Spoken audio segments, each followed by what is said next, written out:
Good evening and welcome to another edition of Spaced Out Radio tonight. How y'all doing? My name is Dave Scott, the man behind the microphone. Probably can't see me because I'm wearing a camouflage shirt, but that's okay. You got this big white melon that you're looking at here, and that's all you really need for tonight. Butch Witkowski, Strange Days is here. Yeah, the Butch is back.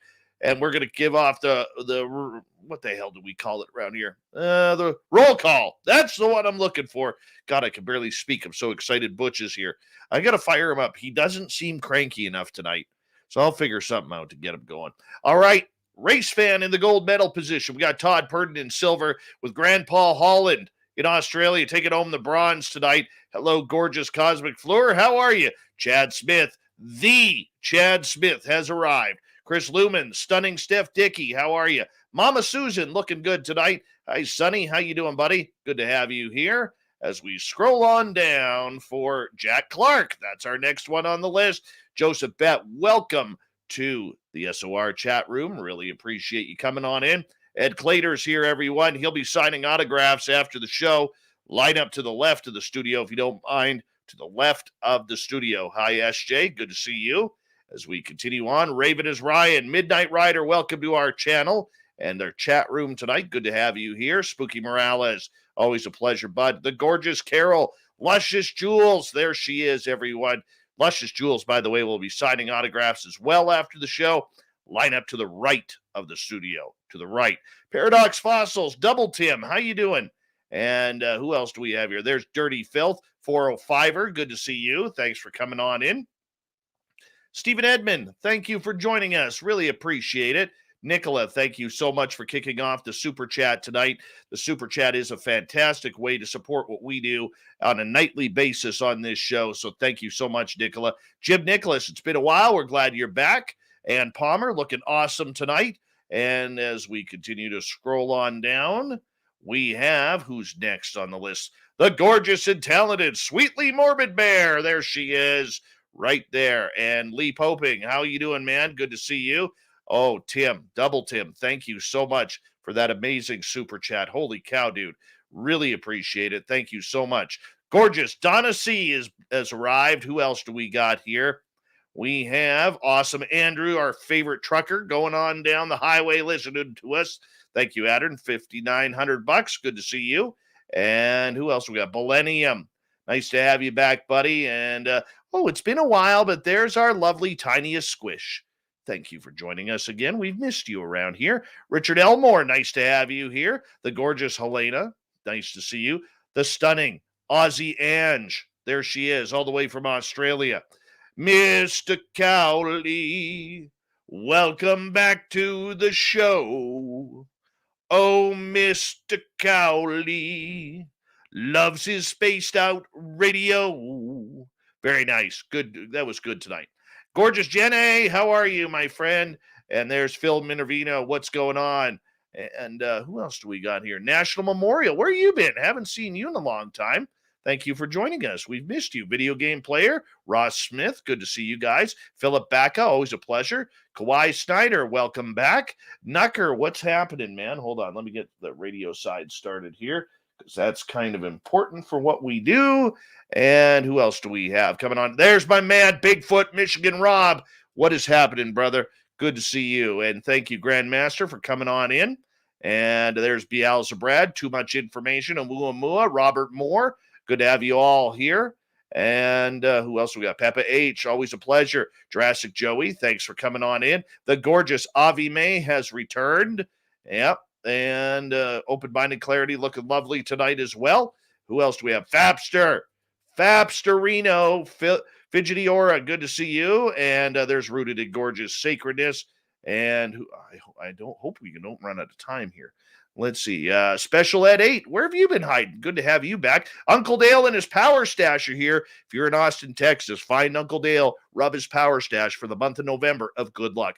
Gorgeous Jessica McCreary, Chris Miller, good to see you. And, oh, goodness, we're going to run out of time. Hi, Ted, how are you? Don D, good to see you. The lovely Oracles and Beyond. And Rich Hilke's here, the Rich Hilke. And we got to cut it right there. Night Gazer, how are you? Rock and roll, man. Let's get your horns up. Here comes Bumblefoot.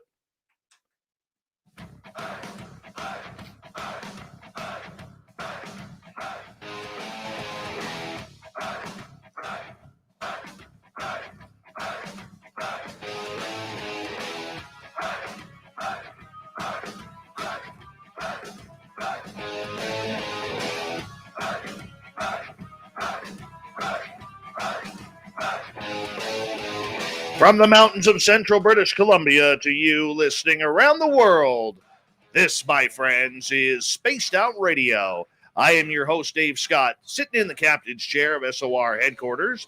We welcome you to tonight's show and our terrestrial affiliates around North America, digitally on TalkStream Live, Revolution Radio, and KPNL. All of our archives are free. Go to youtube.com/Spaced Out Radio. Do old Davey the favor, hit that subscribe button. You can follow us on Twitter at Spaced Out Radio and on Instagram, Spaced Out Radio Show. Our website is spacedoutradio.com. We have a plethora of features for you, including Rocking Out to Bumblefoot, reading up on Shirky Poo's Newswire, and check out our swag as well. Tonight's show is brought to you by Chive Charities. Help make the world 10% happier by visiting Chive Charities today. You can find them on our website. Yes, the Butch is back.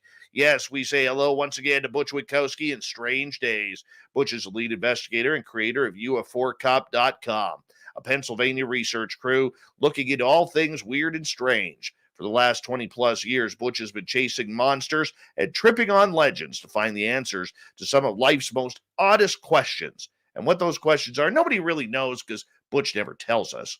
He's secretive that way, and we love him when he's here. Butch Witkowski, my friend, it's always good to have you back on this show. How you been? I'm fine, sir. How have you been? You know what? I've been battling a little bit of a cold lately, and some days I feel great. Other days I feel like I'm going to lose my voice. Somehow I think by the end of the show tonight, my voice may be gone, but that's okay. I'm going to battle it out tonight with you. So what's new in the cryptid world since we last talked? Got a little bit of everything? Yeah, kind of. Got my first crack at archaeology. You know, when I started just doing this stuff, 30 years ago, I did, over the years, I've done a lot of stuff that I didn't know how to do and had to learn how to do and all that kind of stuff. And about 2 years ago, a lady got in touch with me, a very large, and I mean large farm, horse farm, down in northeastern Pennsylvania. And she said, there's a pile of rocks out there. She said, you know, and she said, it looks like hieroglyphics on it. She said, I can't make it out. But the house has been in the farm's been in the family for 60 years. So a couple times I went down. Well, the field is that muddy that you couldn't even get that far in there to get even close. So we had a couple days of nice weather, and I called her and asked her if it was okay to come down. So went down, walked out to these pile of rocks over in the far corner of the field. And it was, I don't know what the markings mean. I took tracings of all of them. I sent them to a friend of mine who is an archaeologist. And I said, what's the, you know, let me know what these are.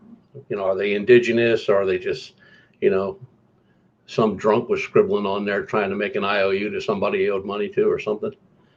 But while we were there, there's a pile of trees and brush that just were out of place because there's nothing like that in the field except the rocks on one side and these pile of trees on the other. So I started poking around there. Well, there's a cave.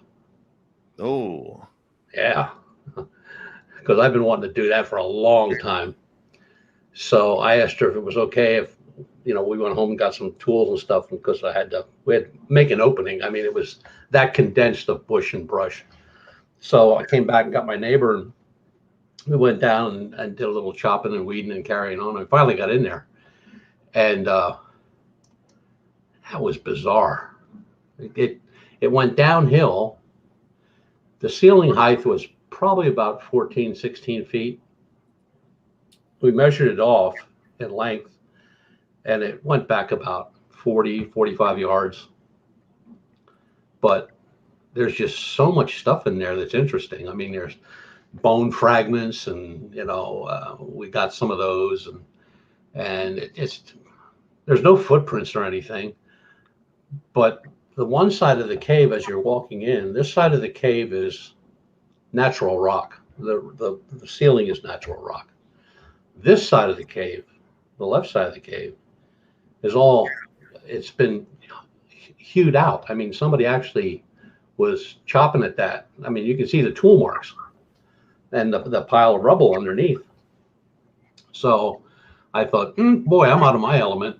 So I got the same guy that I went to school with, who is an archaeologist for Penn State University.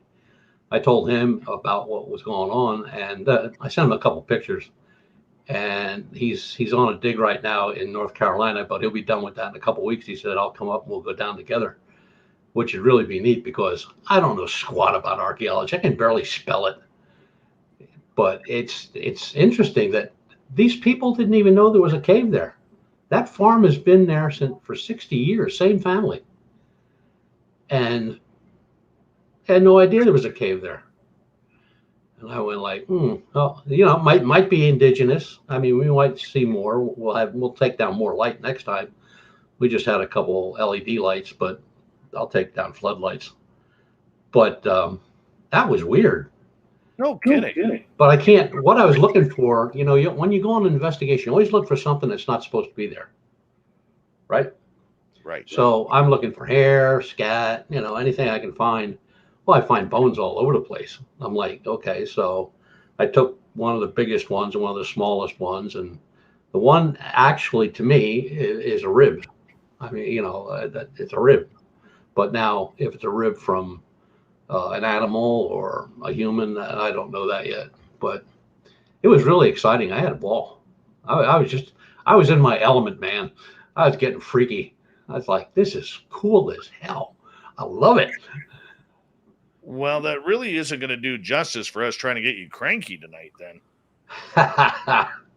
Well, yeah. There's some crank coming, but it's weird, because I always thought that with these bipedal canines and some other cryptids that are involved, they just don't disappear, because when we sat and looked at maps and the drawings and reports, there was always two things that were very common in, I would say, 70% of the reports, especially with the bipedal canine.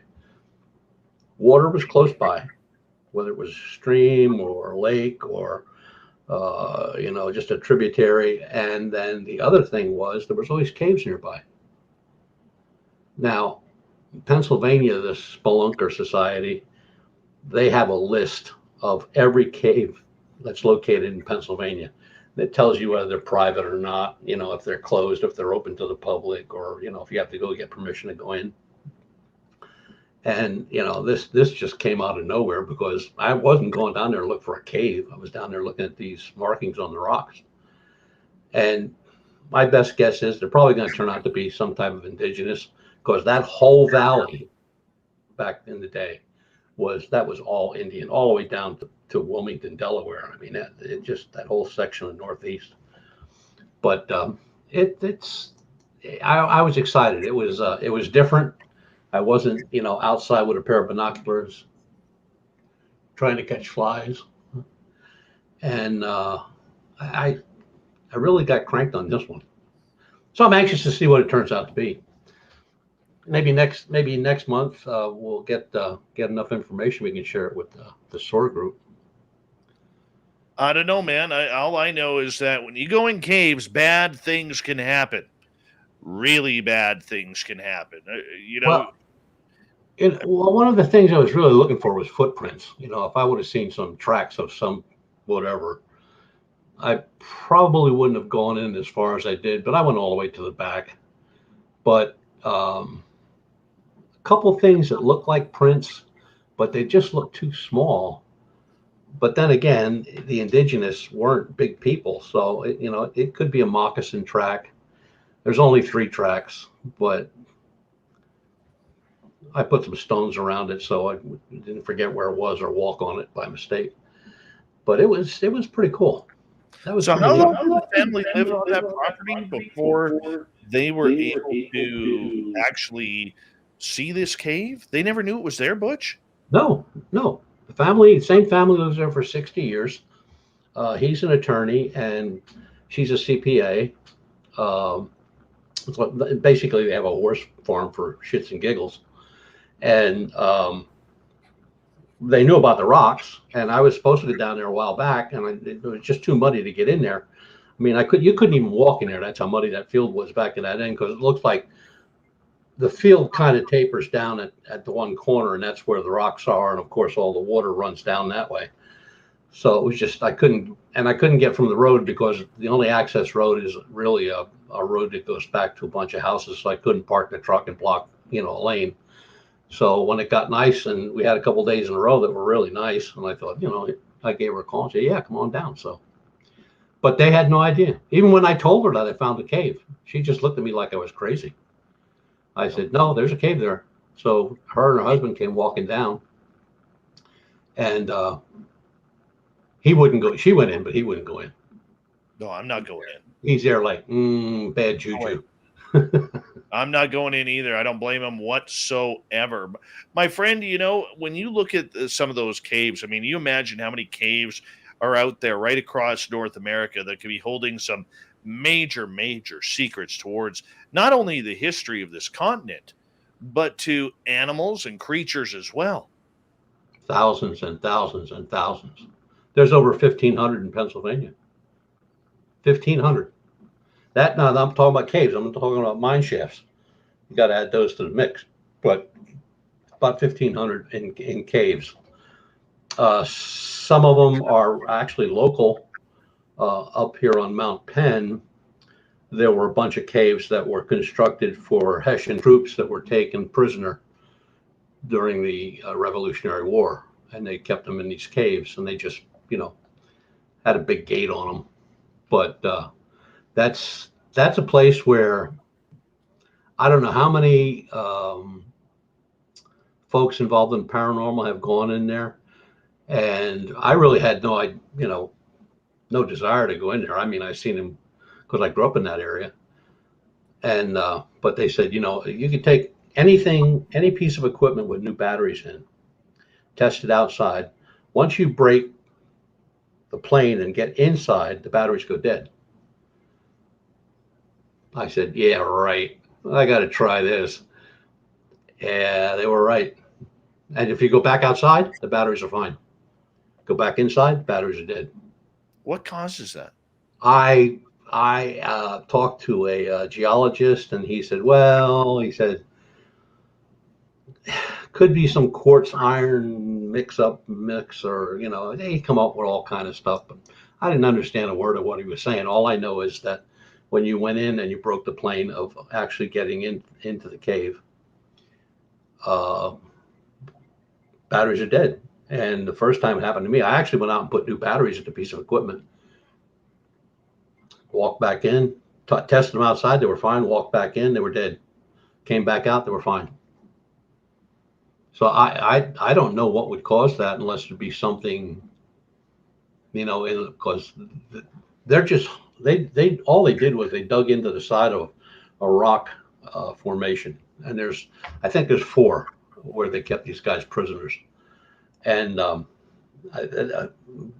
think somebody told me one time, I think they held like 40 guys, but and then the last one they built, and they said it was built that way because they thought the duration of the war was going to keep going on, and it's actually lined with stone inside. It's like finished off, no drywall, just stone. Very cool. Very cool indeed. Butch Witkowski is here with us tonight for Strange Days. Butch, we're getting closer to Halloween. How's the veil around your area? Is it thinning yet? No, not quite. Not quite. We're right now. We got a storm going on outside, and it's I guess we're supposed to get one of these cyclone downbursts or whatever they're called. got a little windy and stormy about an hour and a half, 2 hours ago, and then it kind of stopped, but it's still raining like crazy. So we're supposed to have rain for the next week, next 7 days straight. Well, isn't that nice? No, that sucks. I mean, it really sucks because I can't do anything. I can't go anywhere. You can't get anything done. So, you get stuck in the library, or, you start making calls on reports and stuff like that. But it just, I hate it. It could snow. I wouldn't care about snow. It's just rain. It's just a pain in the ass. You can't do anything. No matter where you go, you're either going to get soaking wet, or you're going to sink in the mud, or the truck's going to get stuck. Not a whole lot of choice there. But none at all. I'm going to wait for better weather and get up there to Canada. Well, you can try. You never know. I mean, we don't have many monsters here, We'll find some. What if I bring one along?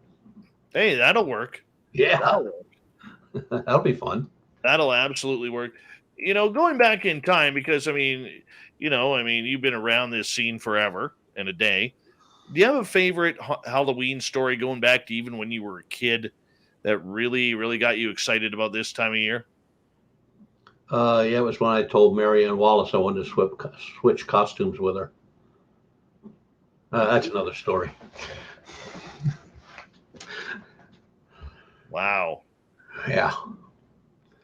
I think I was 12. I think.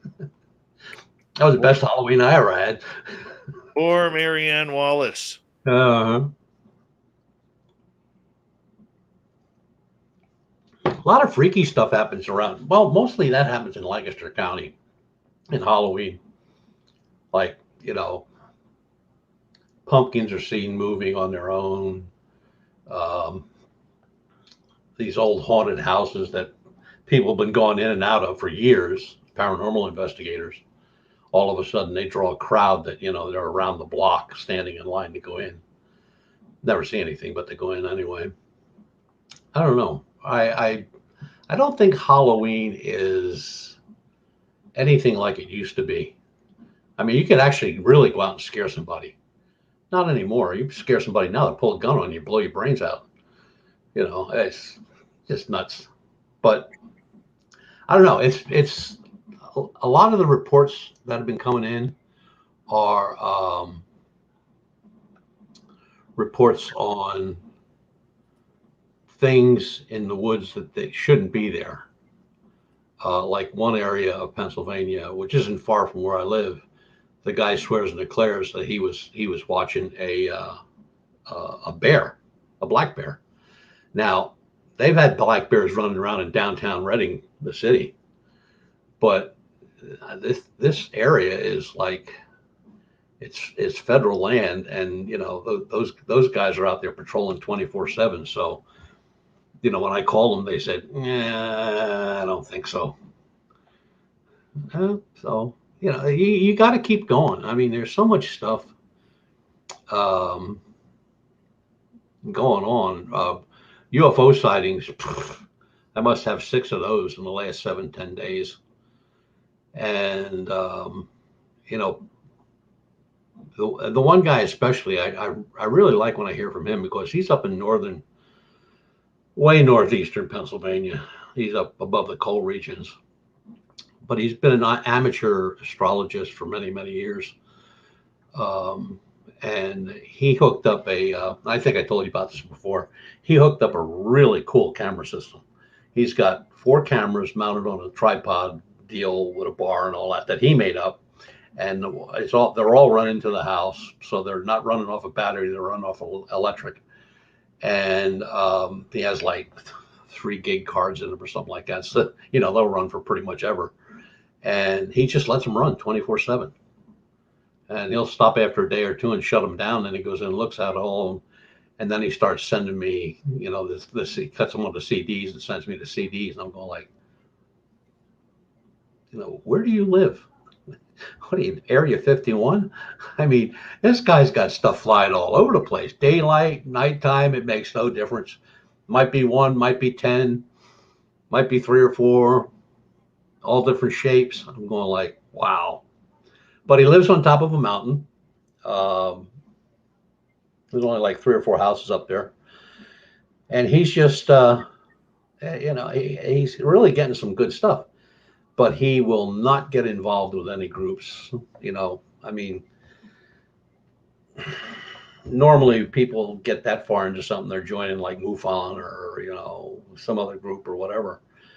But no, he's on his own. He's just his own little researcher. And I met him at a talk I was giving in New Jersey, and all of a sudden he just started sending me these CDs. And I mean, I got like 40 or 50 of them. But it's amazing. I mean, some people can go forever, they never see one. And then there's people that see them all the time. And I was told a long time ago, and I don't even remember who told me, but it stuck with me. They said, if you see one good one, and there's more than one witness there besides yourself, you will see more in time. And they were right. They were right. That always kind of goes down the whole road, Butch, of people who claim that they can summon UFOs. Yeah. Do you think people can summon, or do you think it's about being in the right place at the right time? I think it's probably borders on dumb luck, because I can stand out on my back patio with really powerful binoculars, and I can search the night sky for hours and hours and hours. I'll see a lot of airplanes, a lot of stars and stuff like that, but I don't see anything else. I can go out to the front patio, and be standing there for 10 minutes, and one will come out of nowhere, and I'll watch it go from horizon to horizon. So I always joked with people when they ask me, how do you see a UFO? I always said, look up. But that's true. If you have a nice open area, I don't think there's going to be too many of them up in your area where you don't have any tree obstruction or light pollution or anything like that. But where I live now, I have no light pollution whatsoever. I mean, if it wouldn't be for the lights that I have around the house, I'd probably go outside and walk into a tree or the side of the garage or something. I mean, it's just black. But and this is the time of year to start looking. When it gets cool and the skies are clear, starry, this is the time. And I'll be at this till February, March, maybe, probably mid-March. I'll be going out I go out every night. Very cool. We don't have any trees blocking things here, man. Oh, no? The only light pollution I have around here is the moon or the northern lights when they show up. Man, I'll tell you what, I would give my left arm to see the northern lights. I think they were just out. Yeah, I know. They're just so cool. And well, on that note, when we come back from break, Butch, I want to get you to tell us some of your spookiest encounters and cryptid investigations that you have done over the last number of years. Let's see if we can get you upset too. I got to figure something out yet. My brain is moving, trying to get Butch Witkowski in Strange Days fired up here on Spaced Out Radio. Okay.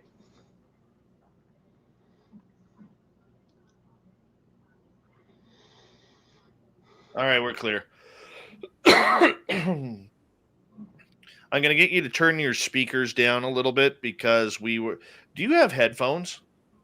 Yeah. Is there any way you can put your headphones on and turn your speakers down? We tried them before. That didn't work so well. Well, okay. Just hang on a second. Let me do that. All right, we'll give it a try. How's that? Better. I can go lower. Better. As long as you can hear me, man, go as low as you can. Oops. Okay. Say something. Testing 1, 2. Testing. Oh yeah, I hear you fine. All right, perfect.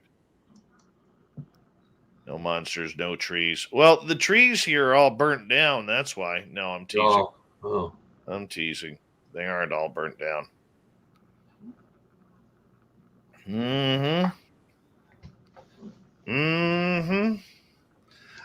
Steve Franchise, I am feeling much better. My only issue is I still have a little bit of a cough, but that's okay. I thought it was gone yesterday and the day before, and then it fired up again today. So, it's getting to be winter around here. I guess I got to start dressing warmer. Hey, Vintage Beard, what's happening, buddy? Good to have you back, my brother. Always a pleasure to see you. A vintage beard there. Look at that beard. Oh, that's nice. Very nice. Hey, Muse, how are you? Welcome to our channel.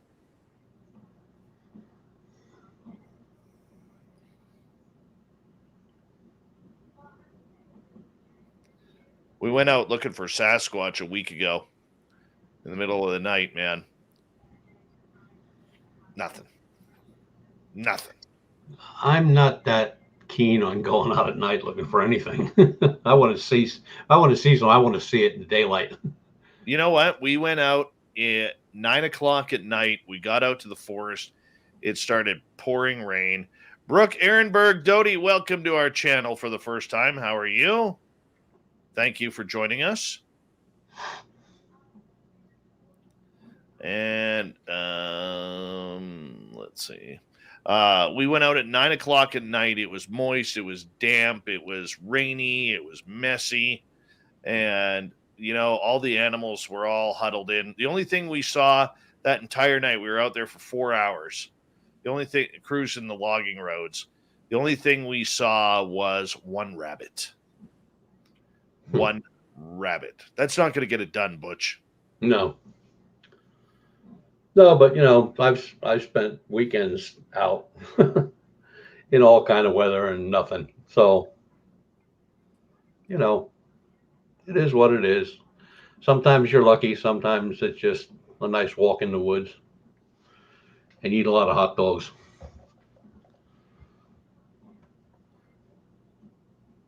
Oh, man. You know what? I've been dieting recently because I'm trying to get my health under control here. Hey, there's Eric with a K. We are his third favorite show. Up until a couple of weeks ago, we were number 4, but we're up to number 3 now. We're up to number 3. So welcome, Eric with a K. The Michael Leger is here, man. The Michael Leger. All right. Now we got that out of the way. Yeah, I'm going to try and go out this weekend. Actually, not this weekend. I can't. I'm going down to visit my mom and dad. And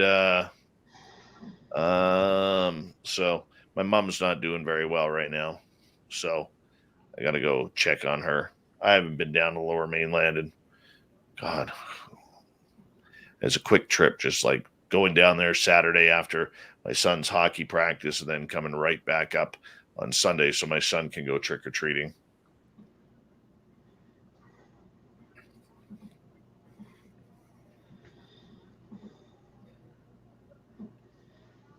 Where are they at? They are about an hour east of Vancouver. Oh, okay. The city where I was born, Abbotsford. So my mom's in hospital. She's been in hospital for about a week. With some kidney problems. So I'm going to see her for the first time in a while here. Lone Wolf Wolverine, welcome to our channel. How are you? I want to say a big thank you to both Double Tim and Nicola for the amazing super chats. Remember, it's a great way to support what we do on this show on a nightly basis. We really do appreciate all the love that you guys give us. If you're brand new here, do us a favor, hit that subscribe button, ring the bell. Don't forget to shop for some swag on our website. Here we go.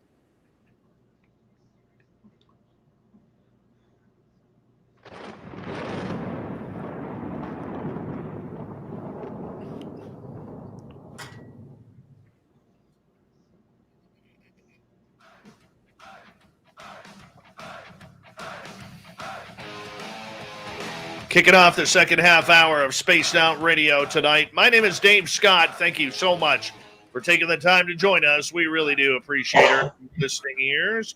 Want to remind you that if you miss portions of this show or others, check out our free archives by going to youtube.com YouTube.com/Spaced Out Radio. Just do me the favor, hit that subscribe button. Our website is spacedoutradio.com. We have a plethora of features for you, including rocking out to Bumblefoot and reading up on Captain Shirk's SOR Newswire. Don't forget to check out the swag as well. Follow us on Twitter at Spaced Out Radio and on Instagram, Spaced Out Radio Show. Butch Witkowski's Strange Days continues right now, where Mr. Butch is here to tell us some of his spookiest stories that he has accumulated over the years of his research. His website, uforcop.com. Mr. Butch, welcome back. Thank you, sir. Oh, it's always a pleasure to have you here. All right, let's get to it. You've got some spooky stories from over the years. Well, yeah, the paranormal stuff is the stuff that got me crazy, because I never got involved in that. And, you know, I got to know a group down in Reading, PA, and family operation. They've been at it for like 25 years. And I asked them I'd like to go along sometime on one of your investigations, just to see how they do it, you know, what type of equipment they use and how they go about this. And it was a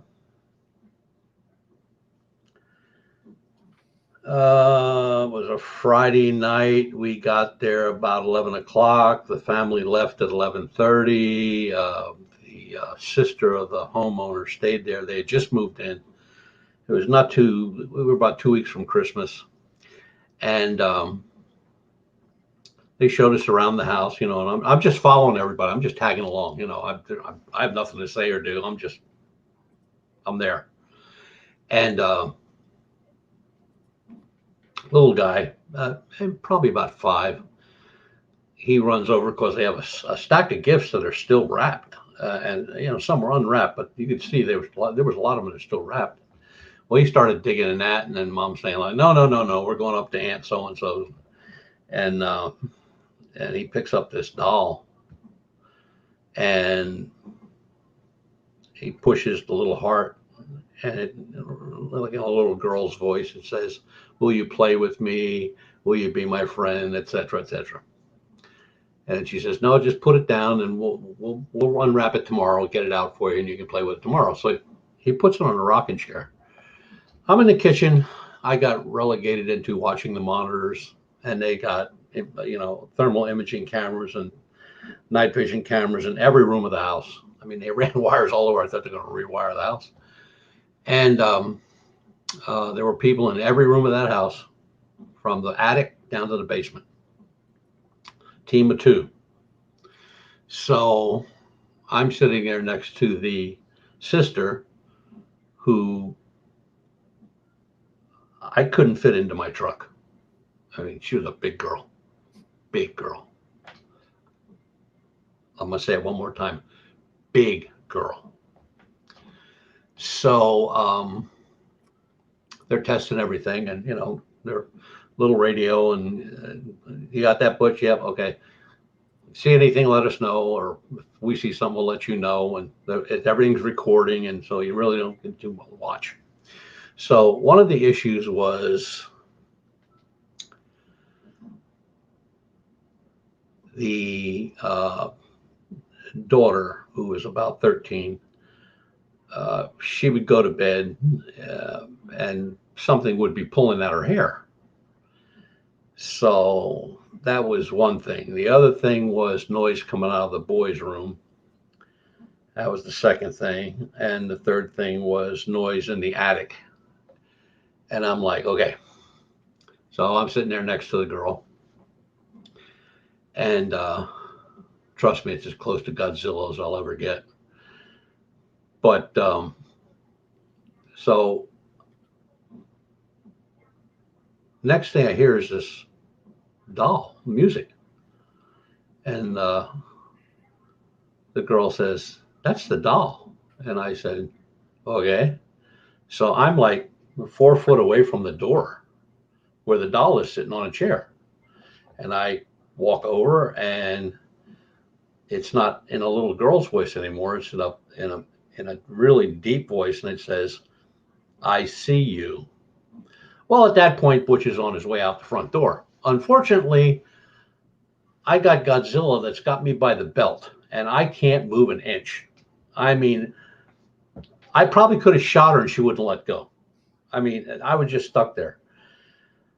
So I got a hold of the guy. I got on the radio and told him what happened. And I said, did anybody get that on a recording? And the guy in the basement said, yeah, because he was right underneath me. The basement was right under the kitchen. He says, I got it. So he comes up and we're all looking at the doll. And he starts pushing the button. Well, it doesn't say I see you. It just says these stupid things like, you want to play? You can be my friend, you know, whatever. But it doesn't say I see you.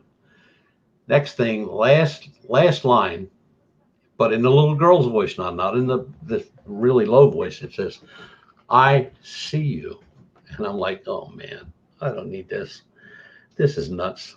So they got the doll laying on the table and I picked it up and I'm looking at it and I put it right down. I went, that's it, I'm done. The guy said, what's the matter? I said, I'm done. I said, what does that say on the back of that box? He's there. I don't know. He turns it over. Batteries not included.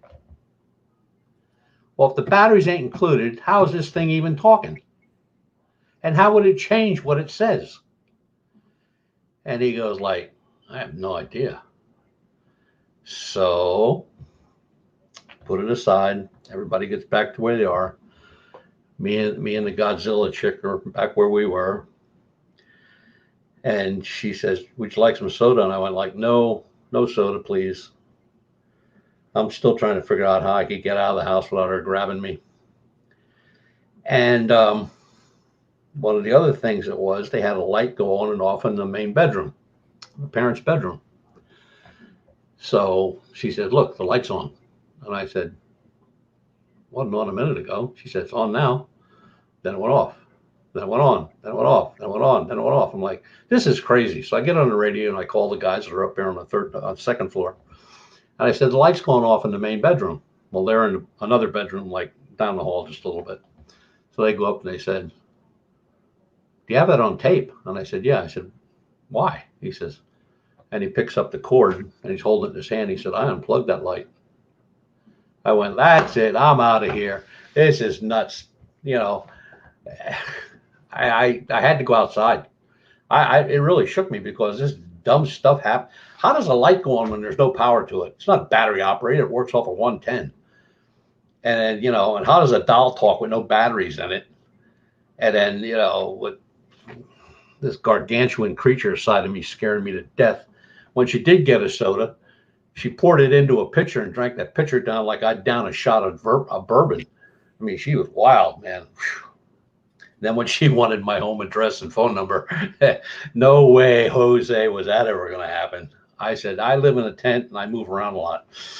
So I guess she got the message. But that was, and then that same group, I mean, it wasn't the group. I mean, they did what they were supposed to do. And it was interesting to me to see how they did it. You know, they showed empathy to the people. They walked around. Everything was tested before it was turned on. So it wasn't, you know, and they had good equipment. It wasn't hodgepodge stuff. So they called me about 3 months later and to go up to Fleetwood, Pennsylvania. They asked if I wanted to go along. It was an old church. It was built in like late 1600s. And it's been refurbished a couple times. So the benches are the same, where the minister talked up there, and the old organ. I mean, it was just the way it was over the years, and it was very well kept. So I said, so what are we doing here? He said, well, we're just meeting here, but we're going out to the foundry. And I said, the foundry? Yeah, okay. So we walked down to the foundry, which is like a block and a half away. And I'm like, what are we looking for? He said, well, before this foundry was here, this was an indigenous campsite for the winter. And I went like, yeah, okay. So again, I'm just there to see what they're doing. I'm not, you know, I don't know enough about this stuff. So there's a well there in the yard, and it's a very large industrial place, very old, built in 1900, but it was restored, and the main building was turned into a a museum. But what they did was they made cannonballs for whoever was buying them. I mean, you know, they made them for ships, big ones, little ones, grape shot. They made it all. And so we're sitting down there. We've got a bunch of picnic benches out front, and we're sitting there, and I'm going like, okay. And I looked over at the one guy that was with us. He was a friend of theirs. And I said, so what are we supposed to do now? And he goes like, well, they're going to cough up a spirit. I'm going like, here we go. So he gets a flashlight out. Now it's one of those little mini lights, you know, you twist it and it goes on. And he takes it and he turns it on, and he turns it off, and he sits it on top of this well, the stone well.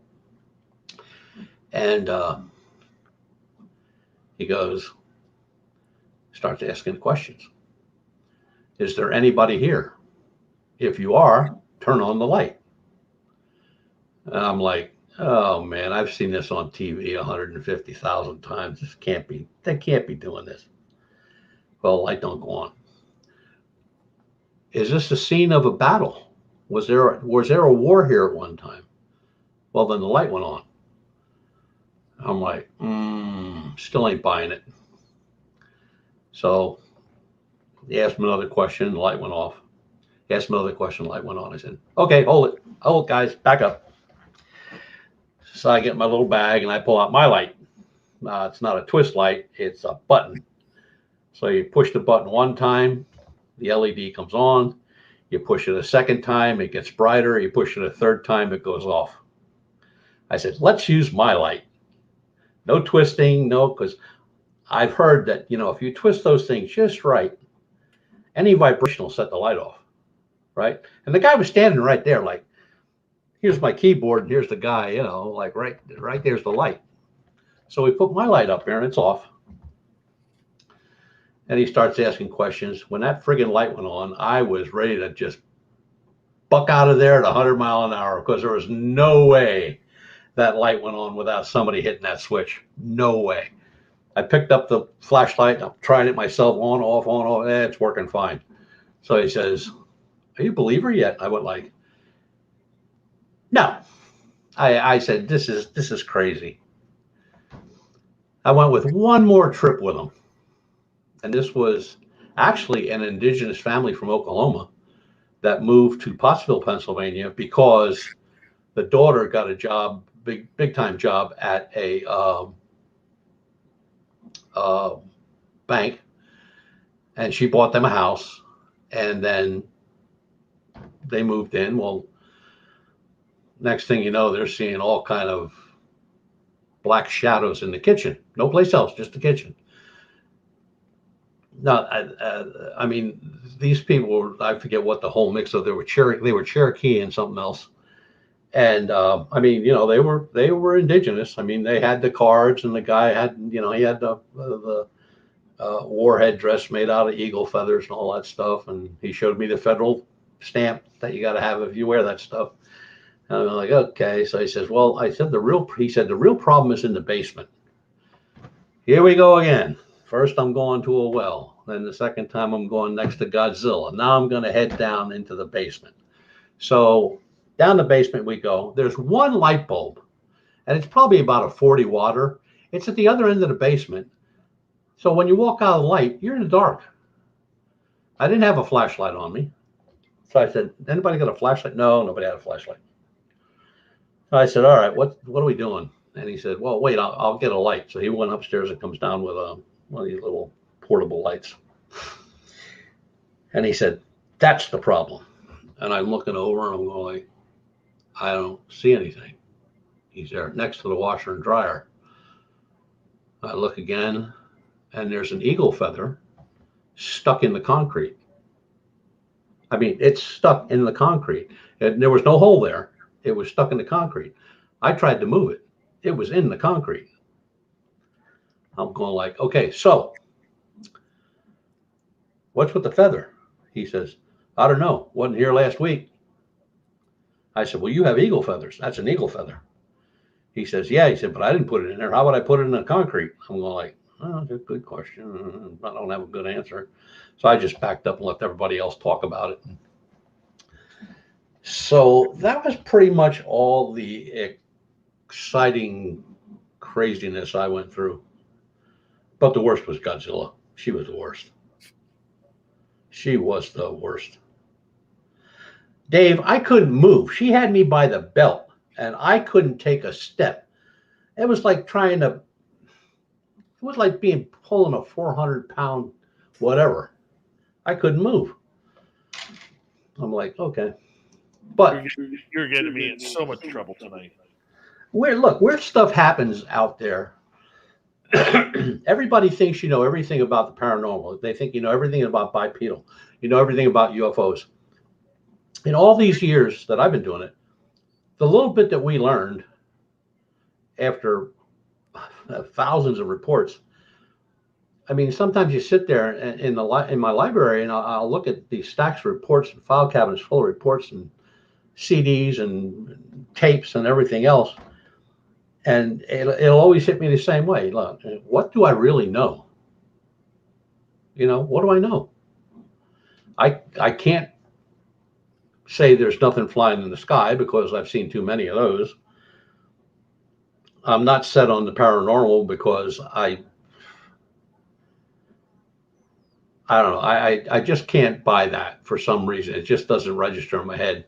But then when I think about the doll in the box, then it kind of levels me out a little bit. And then, you know, the Indian deal with the lights and stuff like that. But so we spend all this time and money and effort and, you know, drive all over the world. And really, we don't have a lot of answers. I mean, do I think Bigfoot exists? Yep. Do I think UFOs are real? Yep. Do I think there's things in the paranormal that are weird? Yep. But, you know, bipedal canines? Yep. I mean, when you see something like with the bipedal canines, I think the thing is first sold me on them. I mean, when I got the first report, and I didn't do that kind of stuff. I only did UFOs. I had nothing to do with cryptids. I could have tripped over Bigfoot and wouldn't have known the difference.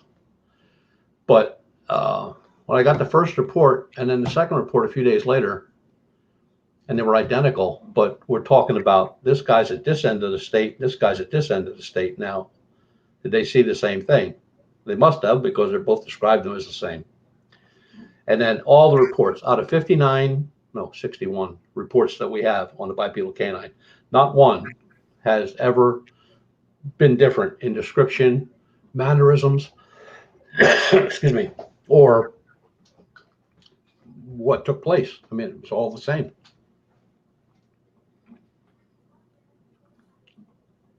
We got about 5 minutes to go before we got to go to break here. At the bottom of the hour, Butch Witkowski and Strange Days continues here on the mighty SOR. And Butch, I mean, I know you're not really a paranormal investigator per se. Do you still go out ghost hunting, though? Every now and then. And usually I'm just asked along as like a guest. And if it's interesting, I'll go. One that made me kind of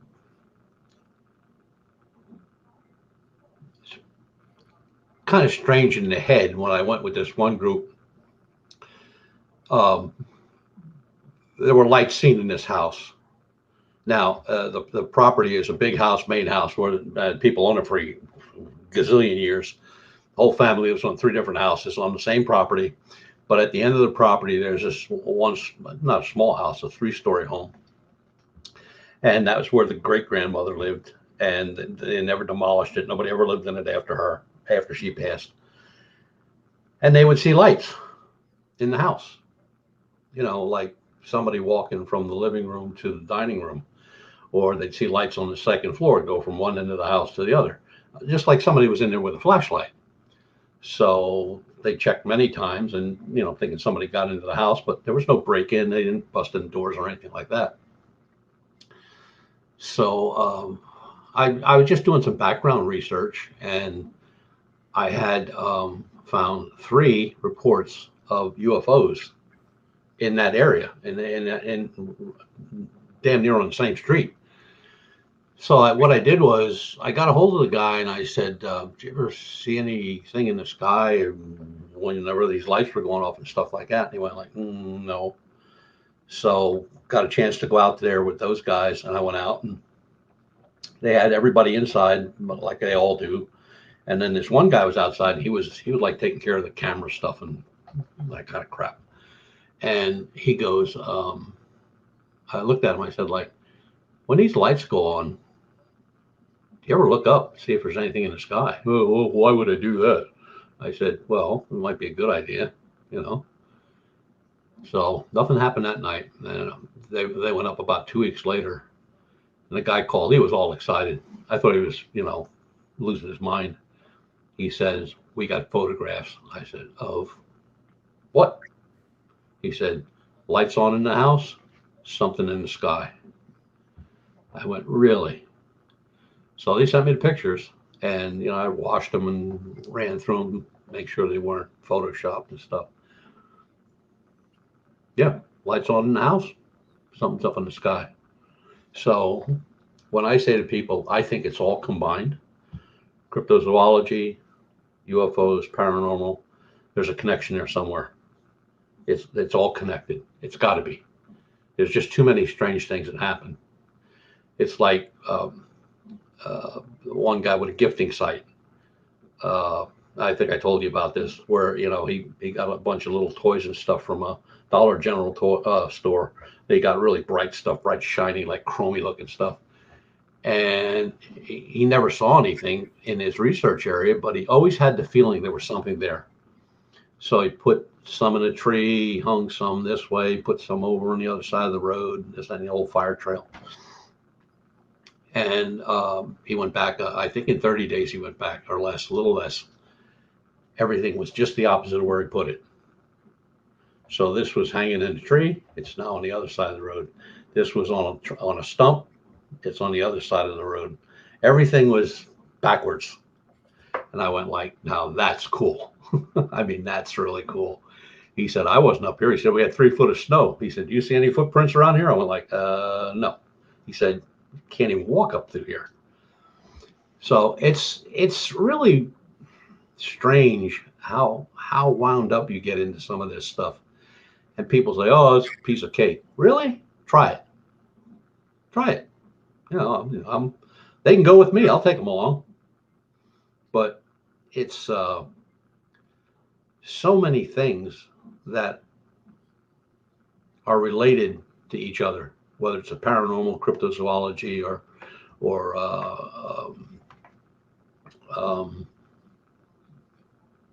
paranormal UFOs. But just like all the stuff that's going on out in Chicago with these flying, whatever they are. Right. And on that note, Butch, I'm going to get you to hold on right there because we do have to go to break here at the top of the hour.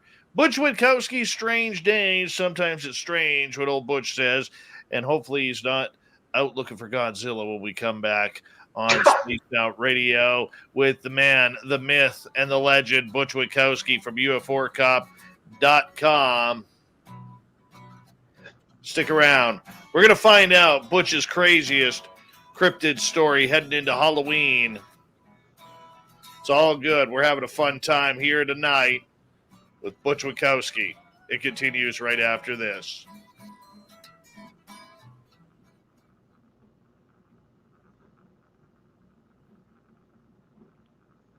Damn it, man. Are you trying to give me a heart attack here or what?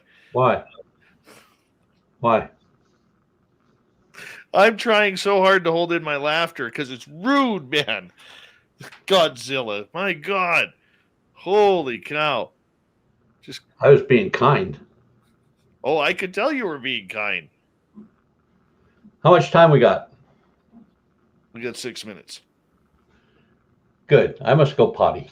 You go. Don't shake more than twice. Oh, then I won't be back.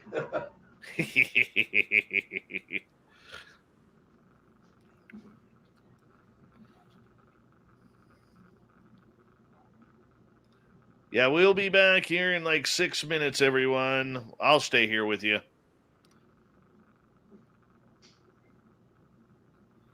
Terry Brown, what's happening?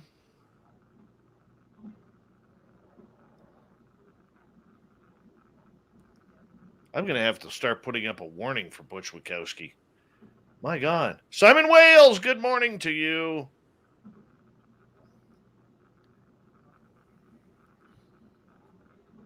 By the way, if you're playing along at home,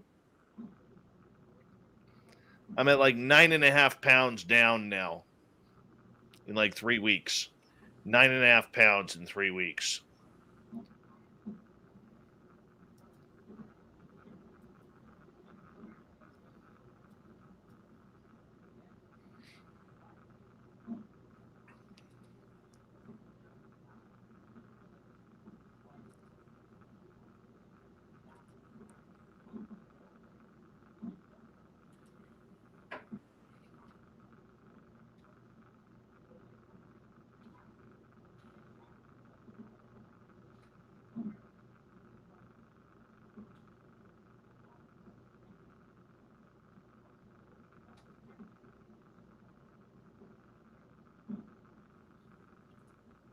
Charlotten, what's happening?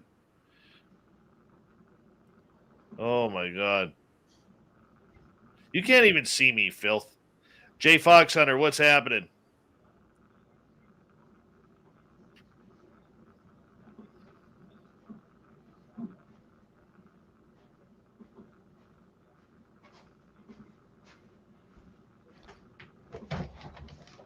Oh, I feel like a new woman.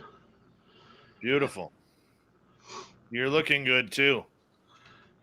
I looked a lot better before the heart attack. Mm-hmm. But I am losing weight, so. So am I. 9.5 pounds, man. I lost 10 even. Nice. Last doctor's visit, he went like, "You're going in the right direction." I said, "Next time I go down, only 10 pounds too much." No, I've totally changed my entire eating habits. Totally changed my entire eating habits. I found that I just don't eat as much as I used to. I'm satisfied with a small breakfast and not like I used to. All right. Let's see here. Mennonite Abe is your next guest, Dave Chappelle. No, we're not going down that road. Let's see here. Sherry, trim up the beard. Maybe it's just a goatee will take years and pounds off. Yeah, I gotta trim this up. I don't know. I'm in that debatable position right now. Hey, 416, how you doing? Hi, Co-Create Happy. How are you? Direk, how are you? Thank you for coming on in. I'm at that uncomfortable position now. Do I let it grow or do I trim it?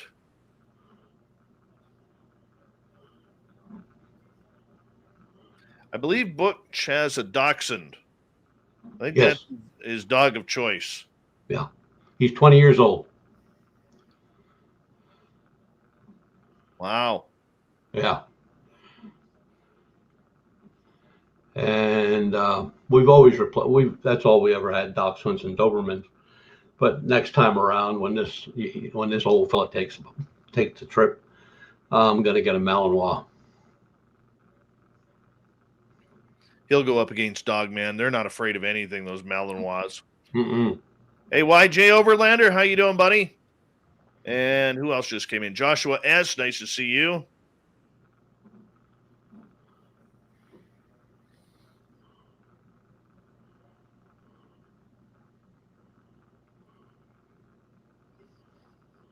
We got just over 1 minute here, buddy. The Bat Mom, the gorgeous Bat Mom is here.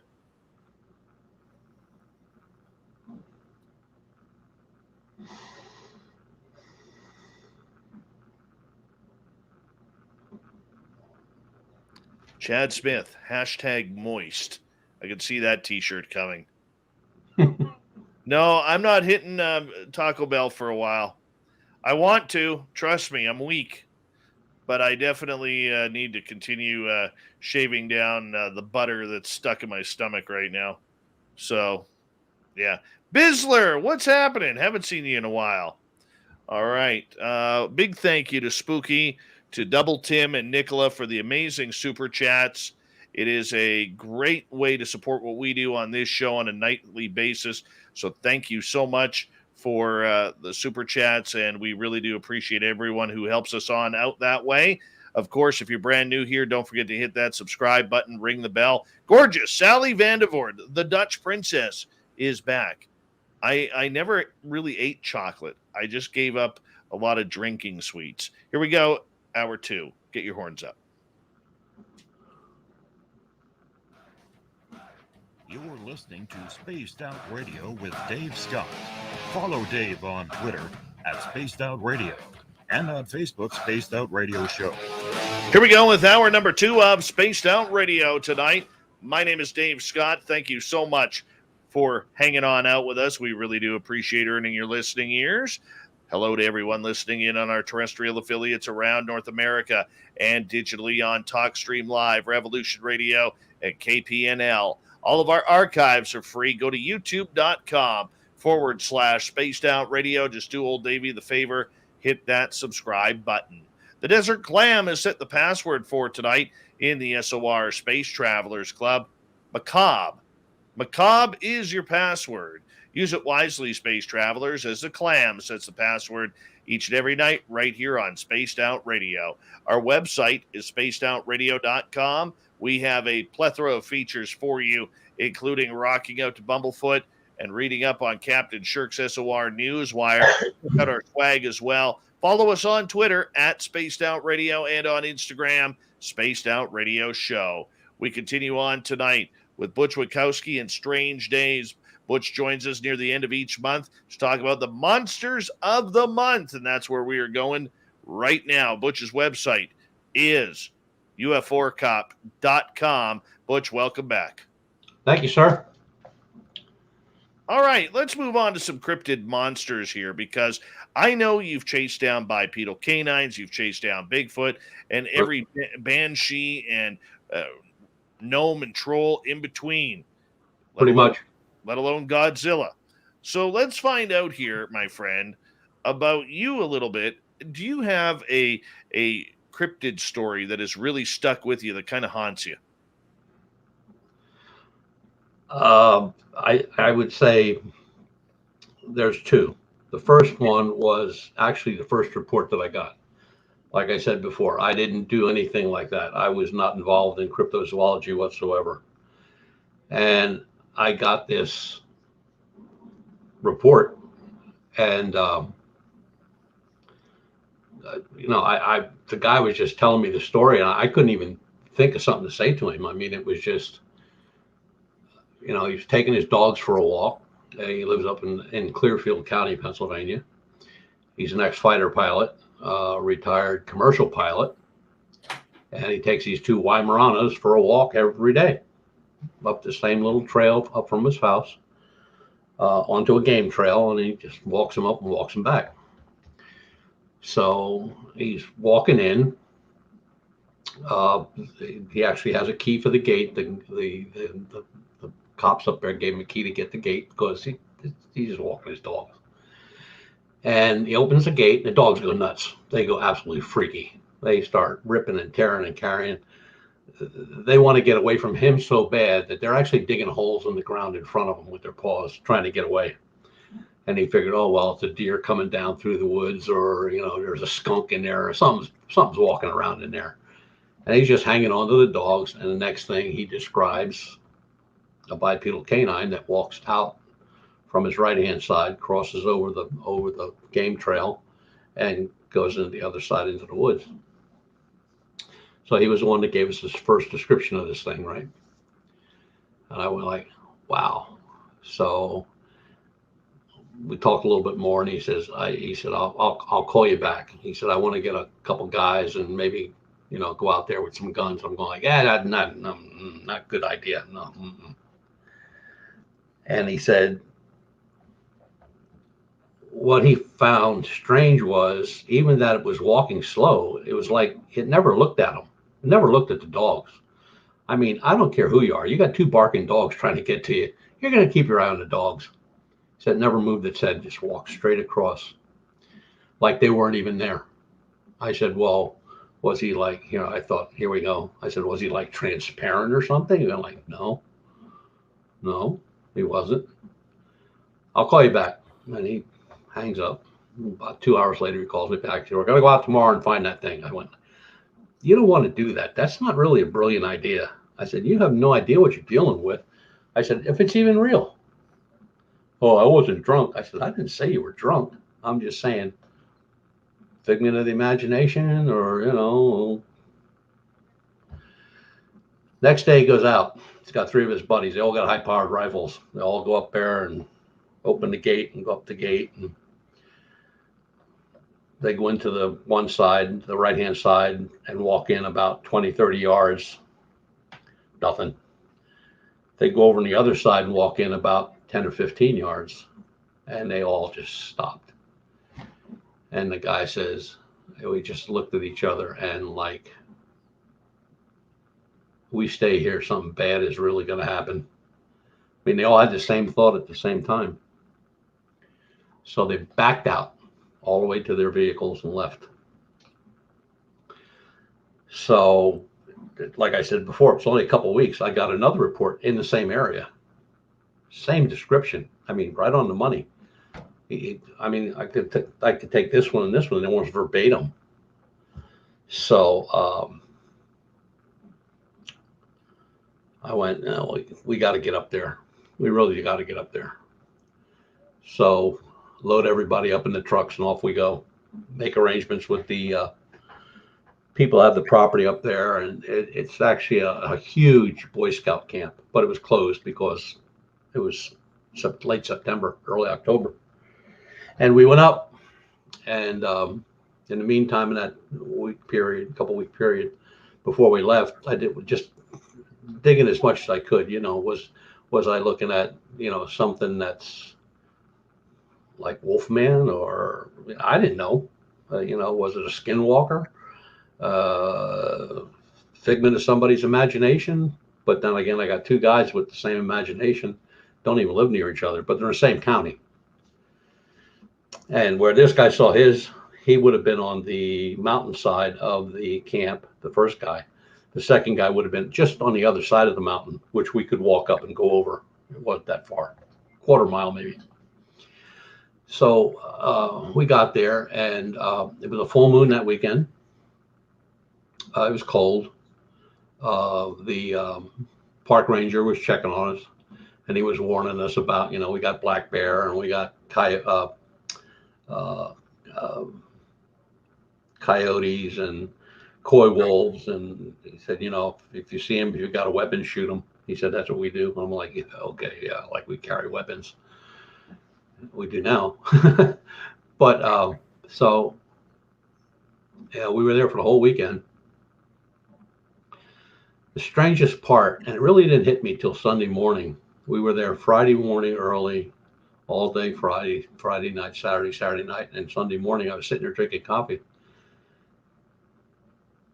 And it just dawned on me, I didn't hear a thing. Not an animal, didn't see an animal, nothing. It was just dead quiet. I mean, full moon, everything should have been moving around. Nothing, not a thing. So park ranger came up, we told him we were going to be leaving shortly, and he said, but see anything, hear anything? I said, nope. We had thermal imaging out, we had infrared cameras out, we had recorders out, we found nothing. But then again, I said, we didn't hear anything either. He said, yeah, he said, I was thinking about that last night. He was, well, not back to smoke a cigarette. He said, it's just dead quiet. And I said, well, the one thing I learned over time, when it's dead quiet in the woods, there's something in there that everybody else is afraid of. And he says, did I tell you about the screams? And I'm like, oh, here we go. Oh my God. I said, what screams? He said, about 4 or 5 weeks ago, which would have put it right in with the first report, time-wise. He said he heard something screaming over by the swamp. And I'm going like, okay. He said, never heard anything like that. And he said, I've been here for 12 years. He said, I've heard it all. Never heard anything like that. Okay. So our guys packed up, everybody was getting ready to leave, and stopped at his house, not the end of the road, said we were leaving, and made the turn, go out to the road, going to turn it onto a big highway, big 4-lane highway, and my left arm was dead. I mean, dead. I couldn't move it. I had no feeling. It was just stone dead. I said something to the guy who was riding with me. I said, I can't move my arm. He said, what do you mean? I said, I can't move my arm. I mean, I couldn't lift it up. I couldn't make a fist. I couldn't do anything. So I made the turn right-handed and pulled over and was rubbing my arm and stuff, and it was dead. I mean, I couldn't feel my right hand touching my left hand. And then just like that, went away and everything was fine. So I had been in contact with Cherokee in Oklahoma because their skinwalkers are mainly always wolves in the shape, in the wolf features. And I told him about the arm, and he said, you were warned. And I went like, oh boy, here we go. I'm warned. Oh, yeah. I don't need this. I should go back to being a cop. At least I know where somebody's going to shoot me. I'll know it. So we go on to the next one. And basically the same story, only this guy, it's not even a farm. I guess it was a farm many years back, but he just lives there with his wife and no kids. And he went out back to take the dog out and bring the dog back in. When he was out, that dog started going nuts, a German Shepherd. And he couldn't see anything. And he took the dog back in and he came walking back out. And he said, there it stood, right at the edge of the tree line, which from his back porch to that tree line was probably maybe 200 feet. Same description from top to bottom. I'm like, wow. So that was the start of it. And there's been 61 reports since. And then when I was doing background research and with the help of the Cherokees out there, who were very nice. I mean, I got to talk to the head banana and the medicine man and all this stuff. And they were telling me stories and what to look for, what not to look for. So I thought, well, I probably had two of that. I'll never hear about this again. 4 weeks later, I'm at a conference, right? I'm speaking at a conference. And this guy comes up to me. I'd known him for years. And he's a Bigfoot guy. He said, I saw some of your stuff on this bipedal canine. I said, yeah. I said, did you see one? He went, I don't know. So his wife comes over and we exchanged some pleasantries because she used to be in MUFON when I was there. I made her a state section director. And she said, this is going to sound weird, but she said, I'll just tell you the whole thing the way it happened. And I'm like, okay. So I'm sitting in the truck and she says, we take care of Boy Scouts, the Cub Scouts. We take them up to that same place you were at, mountain camp. And I went, okay. And she said, so my husband is up at the next campsite with his boys who are a little older. And she had the younger boys down at this campsite, which he said, 100 yards. He said, you were up there. He said, they're not that far apart. I said, yeah, probably 100 yards. So boys go to bed and, she gets ready to go to bed. She climbs into her sleeping bag and she hears somebody walking around out back of the tent. So she, of course, who's that? Anybody out there? This, that, and the other thing. Nothing. So that stops. Gets real quiet. Now there's somebody trying to unzip the tent.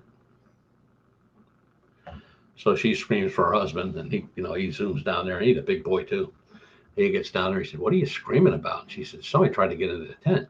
He's there. Who? She said, "I don't know. I didn't open up the tent." So they're standing there outside the tent talking, and this old guy walks up, definitely indigenous, And he says, "Is there a problem? Can I help you folks?" And the guy says, "Hey, who are you?" He said, "I'm the caretaker." "Oh, well, somebody tried to get into the tent." He says, "Oh, we never had that kind of problem before." And they converse a little bit, and she tells him what happened. He's just nodding his head. And, he walks off, and the old boy gets one of the older kids to take care of the kids up above, and he stays with the wife.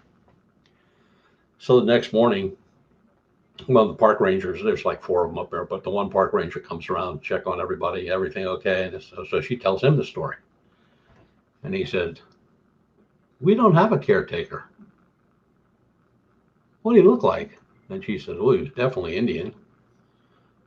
And long, greasy black hair." That set me right on, because when I was talking to the Cherokee, when a skinwalker is in human form, they're very unkempt. Hair is usually greasy, a lot of hair going way down their back, hairy arms, but I don't mean like Wolfman hairy, but dark hair. And I'm thinking like, oh boy, this is getting better every day. And so we told what we knew about them, and I shared my reports with the 2 park rangers out of the 4. And he said, "I'll keep my eyes open." I says, "You may not want to take a shot at them. From what I'm getting, that's only going to make them a little upset." And I said, "I don't think you want to upset one of these things." So till this day, out of all the reports that we went out on, those 2 will probably stick with me till I die, because they were very credible. Again, when I was back home working on background research, I found a report from, it was 1768 in the Erie, I think it was the Erie Gazette or the Erie Error or something like that, a newspaper, and where a guy that was tending his sheep, and one of these things attacked the sheep, and he took a shot at it and missed, and off it ran. But he goes back to town, and he goes to the constable, because they didn't have police back then, just constable. And he was talking to the constable and gave his description of this thing. I could take that description, and ones that I have went like that, and they're identical. Size, shape, color, everything. Eyes, arms, everything.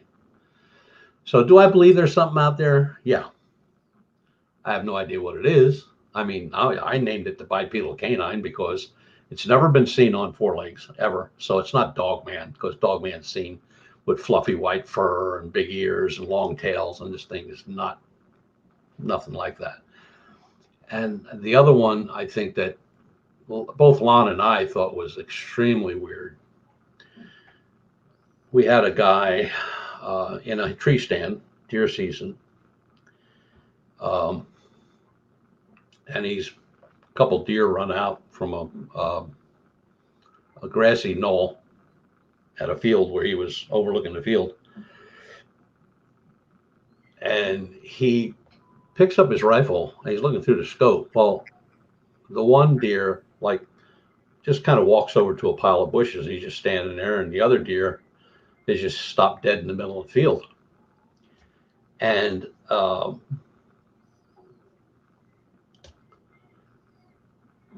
next thing he sees, his description was a very large wolf with a hump on its back. And then another one came out of the woods, and the one that came out of the woods went chasing after the one deer that was standing over by the bush. So he disappeared. So the guy is looking through his scope, and he's ready to pull the trigger on it, and it turns around and looks at him because he was downwind of it. Next thing you know, it's at the bottom of a tree that he's in, and it's growling at him.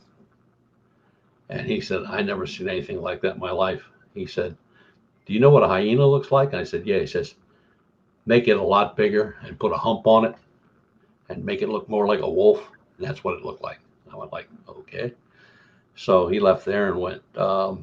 up to the Game Commission, which was about 3 miles up the road. They had an office. Told them, and of course they said, it's just a big dog. We got a couple of them running around there, probably a big Great Dane or something got away on somebody. And this guy said, wasn't no dog. And he hasn't been back there since. And he's been hunting there all his life. He said, I ain't going back there. Because he was going to pull the trigger on it. And just like we had with so many people that encountered these things with weapons, he just has it in his head. You pull this trigger, you're in big trouble. This is not going to be good.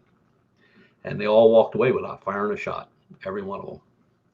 And they, even though the one guy was actually a Game Commission guy, he was carrying a 40 Glock. So I don't know what they are. But I'm pretty much settled on the fact that they are what they are, and they're out there. But the other thing that is kind of weird to me anyway, our Lichen Loop, which is what we call it, is our research area, which is 155 miles length, 80 miles wide. I have no reports outside that loop, not one. But inside that loop, we have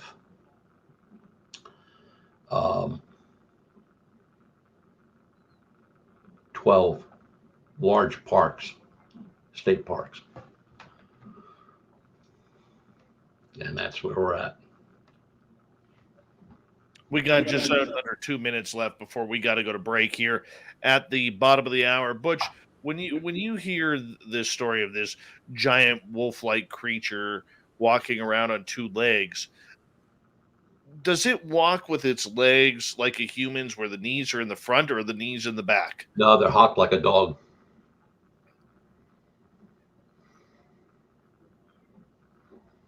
Have you seen any credible pictures of this creature? What we did to get a better idea what we were looking for was I took the first 7 reports and I shipped them out to Montana to a FBI dude that I met years ago. And he was an artist. He did their sketches and stuff. I didn't tell him anything about the reports. All I sent to him was 7 descriptions. And I said, show me what it looks like. And he did. And I showed it to folks that made the report, and they said, that's him. That's it. That's what he looks like. But nobody's caught him on camera yet. No. His actual mode of operation is like people have been walking, people have been hunting, and he'll walk out of the woods and just stare at them. Only one time, besides the guy in the tree, and the description there was those creatures were on 4 legs, but it was 3 couples that live in the same area, and they have a walking path that goes through a little wooded area, and they were going out for a walk. Save that story. Save that story for when we get back from the break. We'll continue with bipedal canines. Butch Witkowski, UFOcop.com. Strange Days, which happens all the time here on Spaced Out Radio near the end of each month. Butch graces our airwaves with his knowledge and his candor. We'll be back with your questions as well on Spaced Out Radio right after this. Stay tuned.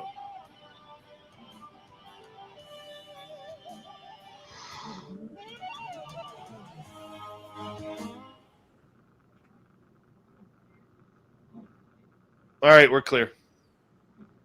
What do we got?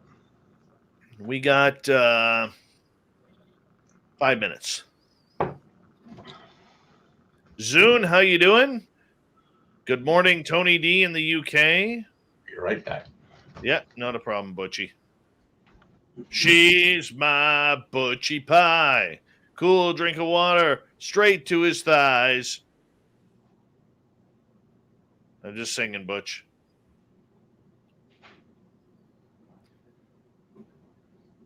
Yeah, UFOcop.com got taken down, Chad. I believe by a hacker, and they let the domain name go. He's got to rebuild it.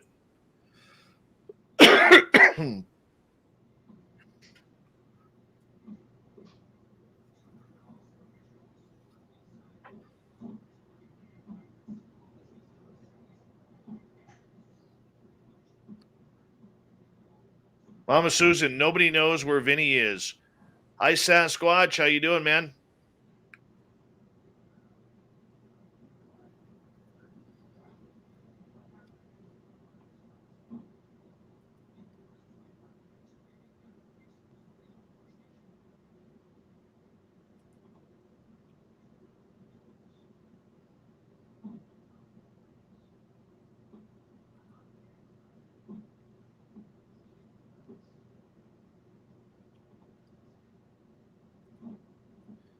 Got that chat room on lock right now. So, all right, let's see.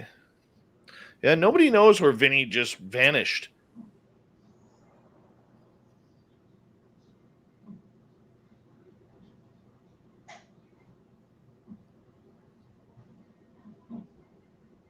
Dirty, Rotten, Filthy, Stinking Rich was good.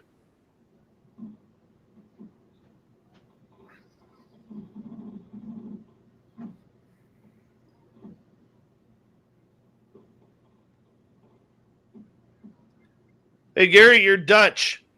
Very, very Dutch. And we should let you know that Gary is the owner of Mighty Moose Beard Oil. I can try this out. I got my True North blend right here, hanging on out. You know, the one way to piss off a Dutchman is literally by asking him for a discount. You want to see a Dutchman turn red and get ready for fighting words?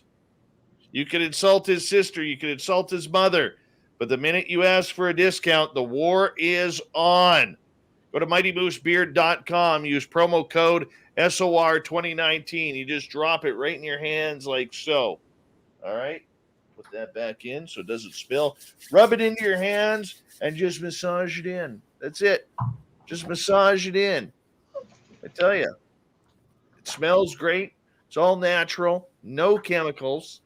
And then you still got some on your hands. You just rub it through your hair like this, and you push it on through. It helps with split ends. It's good for the ladies, too. All right, MightyMooseBeard.com. Butch doesn't need any. Doesn't have any hair. His goatee's too short. All right. Dave sent you. It's by using promo code SOR2019. It'll piss him right off. Gary will be upset because he's now got to give you a discount. But go to MightyMooseBeard.com. And with Christmas coming up, just a couple of months, it's a good thing to get as a present. Cheap, too. Remember, if you're in the U.S., you're paying Canadian dollars. Canadian dollars. That's what I'm saying. MightyMooseBeard.com. Gary's Dutch.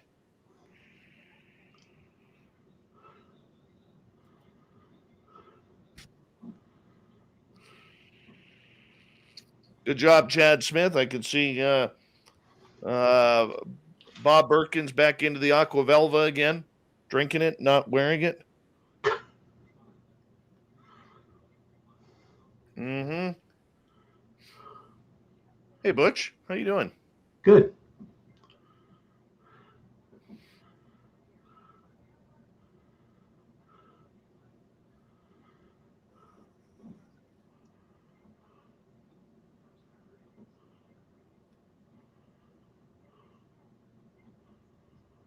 The gorgeous Julie Wheeler has returned. We've got about 35 seconds. We're working on it, Zune.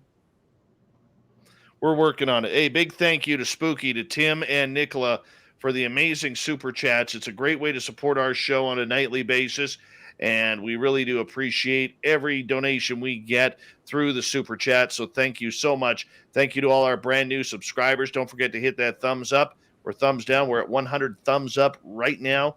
And here we go with the second half of the show. Get ready.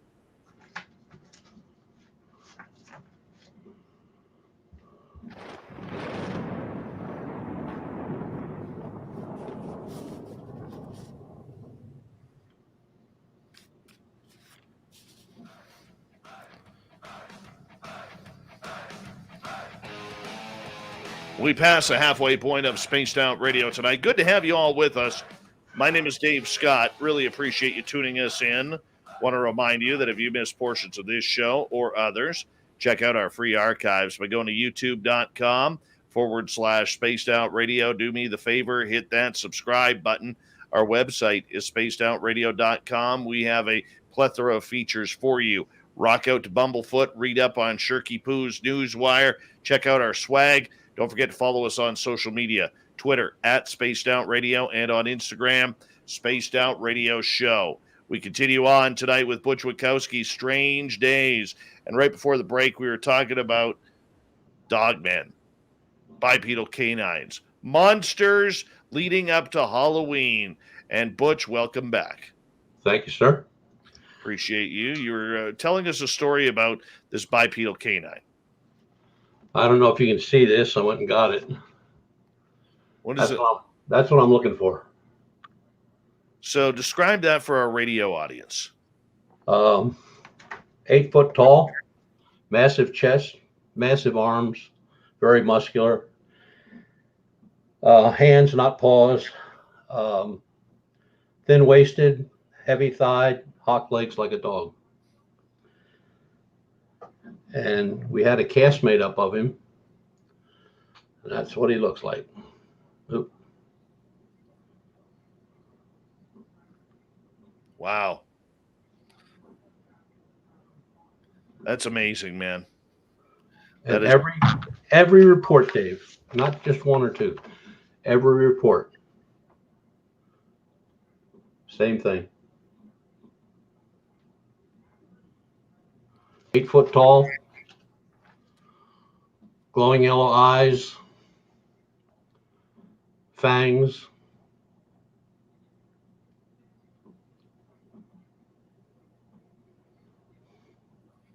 I don't get it. Mm-mm. Very weird. Mm-hmm. Very weird. And it's funny, we don't get a lot of reports in the wintertime. It's mostly like spring, midsummer. But a lot of the growth is coming back, so they're easy to hide. Unbelievable. Mm-hmm. I have a bunch of audience questions lined up for you now. Okay. All right, let's start off on our Spreaker chat where Derek is asking if there's any updates on the Todd C's case. No, we're still looking for the son. Haven't been able to find him. Do you know if he's alive? We don't know. He just kind of vanished or moved out of state.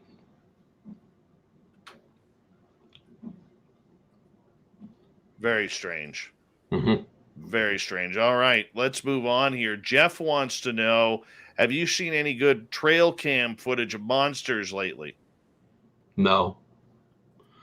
There are very few people that use trail cams. We don't use them. Our trail cameras are actually security cameras. So now we just got 2 wireless where we can be back wherever we're parked, and have our camp set up, and we can watch them on a computer. We haven't had those out yet, but it's so strange to me that nobody can get, well, every time this thing was encountered, these people were taking a walk, they were hunting, nothing where they were, setting up to try to catch the thing. Here's the weird part. It was seen and witnessed by 2 different people at the same time up on Route 222, which is in the center of the state. And it was eating a deer carcass alongside the road. So I don't know if creatures from another realm have to eat.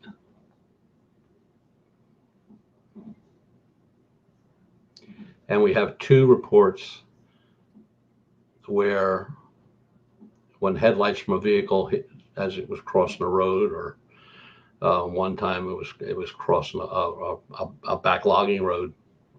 One of the lights that both people said, and they were a couple months apart, but they said that it looked like it had a glowing aura around the outline of it. That's the only two we got like that. So are we dealing with something supernatural, or is it a real flesh and blood creature? Oh. All right, let's get to Nicola. Nicola is asking, you mentioned Mothman. Anything new on the Chicago Mothman? There, in the last few weeks, there have been a couple flurry of reports. I know the witnesses are being interviewed by the team out there. If you're looking for an up-to-date update, go to Phantoms and Monsters website, and that's what it's called, .com.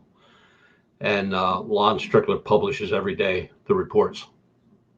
So if you want something up to date, that's where you'll find it. Just go under, when you go onto the website on the left-hand side, on the right-hand side, you'll see cases that are under investigation. And you'll see there the Chicago Phantom, they call it. All right, let's move on to a new question here. RB is asking, Butch, have you ever investigated the hairy man in North and South Carolina? No. I read about it, but I've never investigated it. No. Has anything new come out about that young lad who was kidnapped by the teddy bear? No. I look at that every now and then. The same thing with the woman that was killed in that area. So nothing on that either. They still don't know what killed her. They have no idea. DNA that was found matches nothing they know of. And it wasn't dogs. I mean, she was really tore up pretty bad.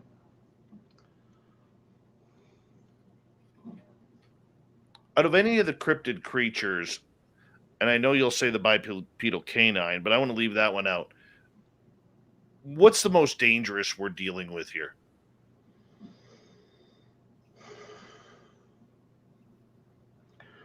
I would probably say it's kind of a toss-up between Bigfoot and the bipedal canine. There aren't many reports of Bigfoot causing injuries or death, but there are reports. And I guess the one that's most looked at was a couple hunters, I guess mountain men at that point, who were out checking their traps. And the one guy was making supper, and the other guy said, well, I'll go check the traps. And he took the two dogs that they had with him. And he came back, and this guy was just ripped to shreds. He wasn't eaten, so it wasn't a bear. A bear eats you. A bear will eat you. And the two dogs got a scent, and they took off. And he found the one that was just destroyed, and the other one was hurt pretty bad. So he loaded him up, and they got in the canoe and took off and brought people back, and they found big footprints. How come we don't hear more stories about Sasquatch or other cryptids harming people? A lot of the reports that I've read over time, including people killed by wolves and stuff like that, go back way back. But they're always in these areas where there's nothing. It's not like downtown Detroit. It's usually in some backwoods, swamp area, mountainous area. They're either hunting or, like the one hunter. And I kind of think that was in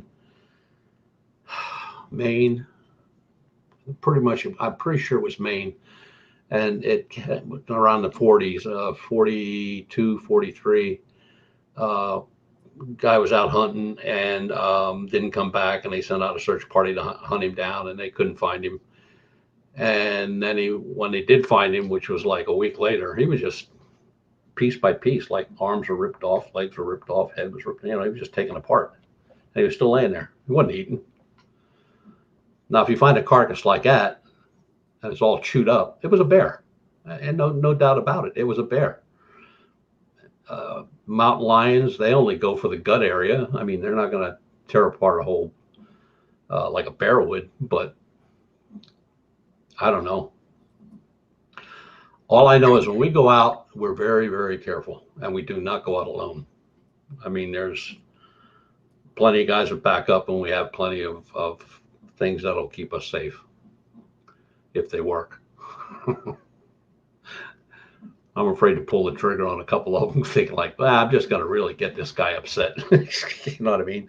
So I always carry 2 tennis balls, which I'll throw and yell, fetch. Then I'm going the other way. And I always take somebody with me that's slower than I am. I don't blame you. Me too. That's why I have my buddy Mark. All right. Tony D in the UK. Butch, have you ever gone to another country to investigate cryptids?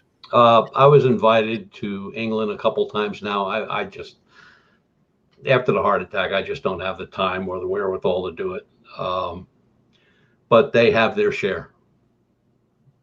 They have their share. I just want to give recognition to Kaiju here, who asked a question about any cryptid encounters where people were attacked. Out of the ones, do we hear a lot of Dogman or the bipedal canine going after people? Did they have any victims yet? No victims. Well, there were in past history, there were people that turned up missing that were found much later. There were people that were seen taken. They were usually children, but they were in the 18th century mostly, and out west. So these things are not confined to just Pennsylvania. We may have one that is in our Lichen Loop, but they've been seen, or descriptions are pretty much the same. They've been seen in Oklahoma. They've been seen in Texas. They've been seen in Montana. They've been seen in Wyoming. But the descriptions are still the same. They don't change. Just don't change. That's the part that's scary. I mean, if these things are running around, where are they from? What are they? We always get somebody that says, well, they're extraterrestrial. I'm thinking like, I don't think so. Are they something from the past? I mean, there are, you have a lot of stories of Bigfoot where they're described more looking like a Neanderthal man than an ape. A lot of those reports, they're describing, features that a man would have or a woman would have.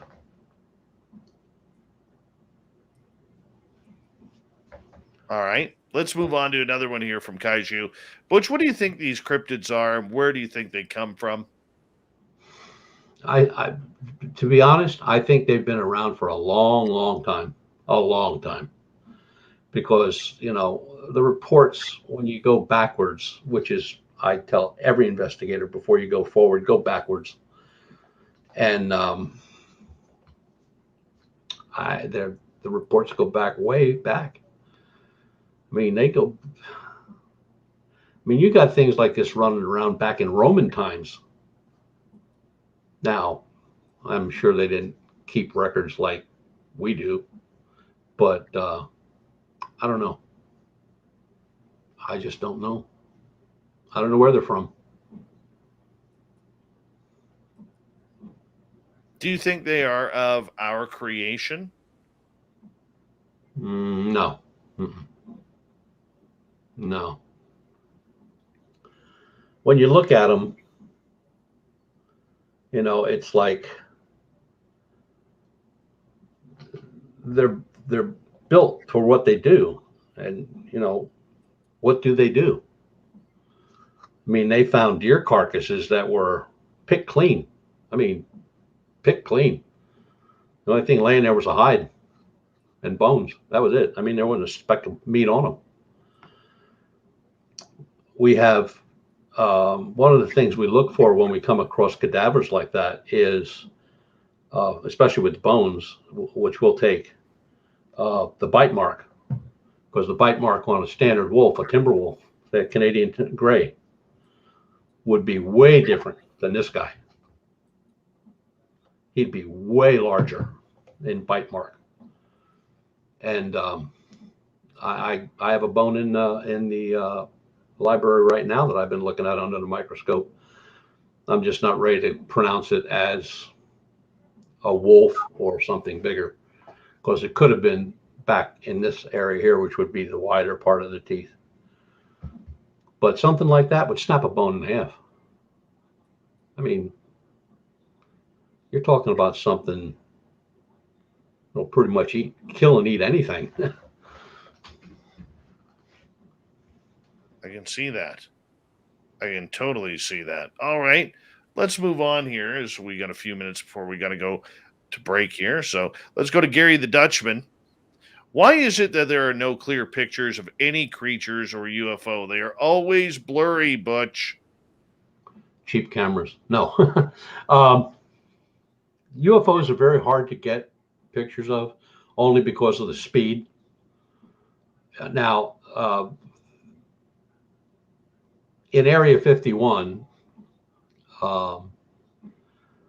they have, I can't pronounce what they're called, but it's a low speed camera. So it's taken maybe 30 shots in less than a second. So it slows down everything. Now, some of those pictures have gone out over the years, and they're public.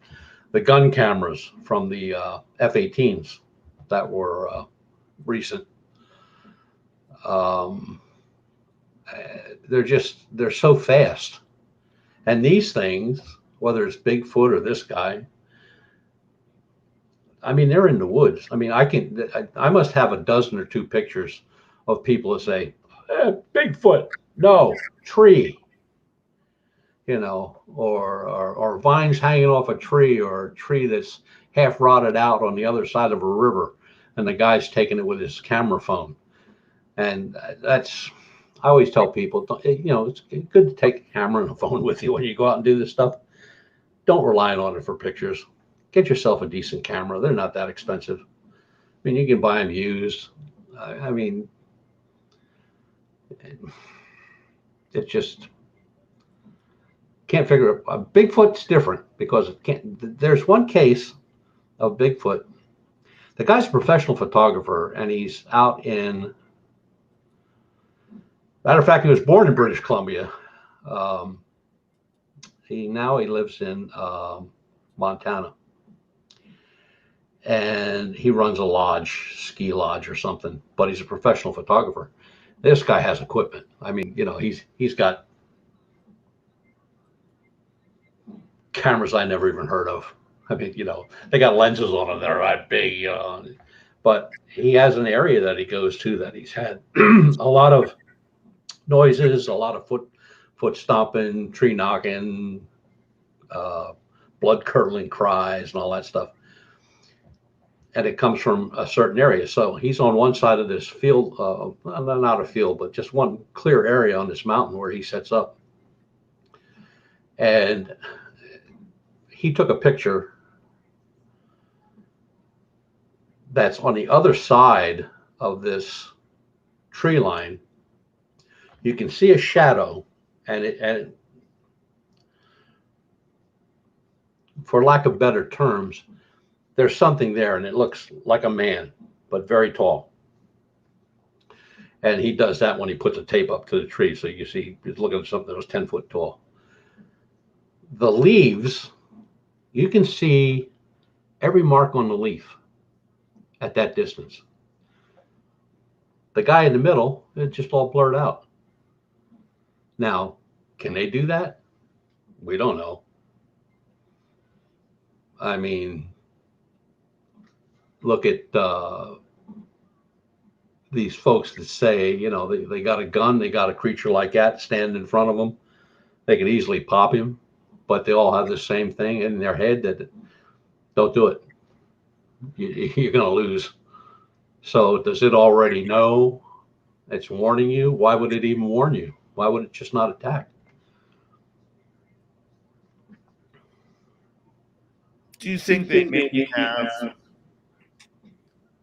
some sort of, I don't even know how to put it, some sort of ability naturally to blur themselves? They could. Yeah, sure they could. Why not? They could. We don't, for all we know, over all these years, 50 some years of Bigfoot, we know so little. You know, you could put what we know about Bigfoot in an envelope, a small envelope. These things, now I know there's groups out there that do the dogman thing, but this is not dogman. This thing has never been seen on all fours, ever. And it doesn't have a tail. Dogmen are smaller. They're on all fours, big floppy ears, multicolored. These guys are so dark a brown, they're almost black in color. Dogmen always have glowing red eyes. Well, these guys, every description we have is glowing yellow eyes. So there's a difference there. I know people like to combine them and say they're the same creature, but they're not. They're not even close.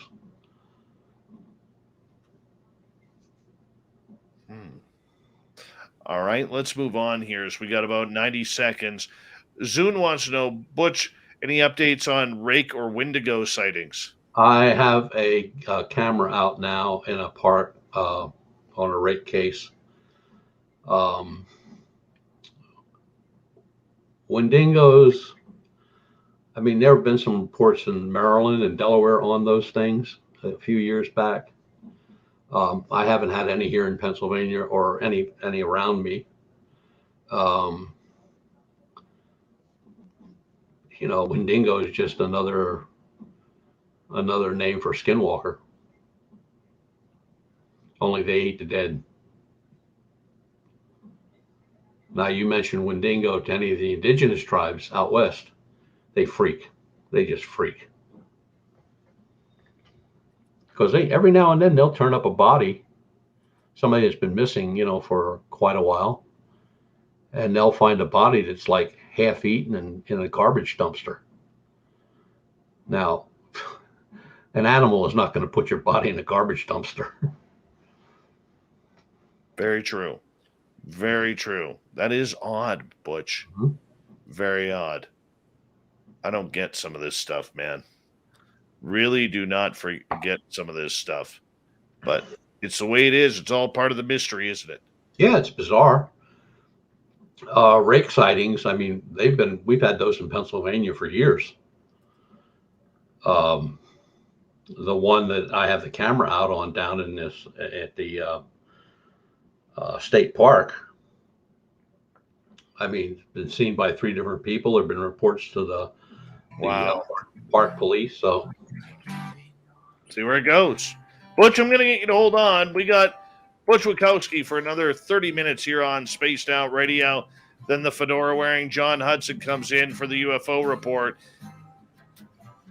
Butch Witkowski in hour 3 next.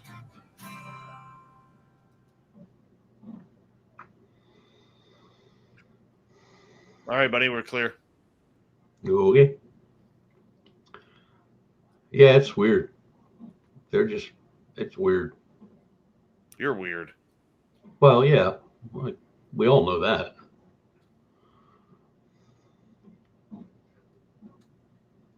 Right, move there.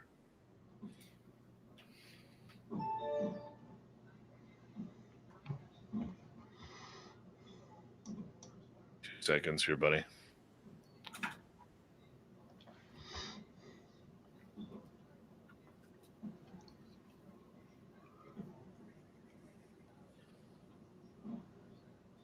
All right. That'll be our next question.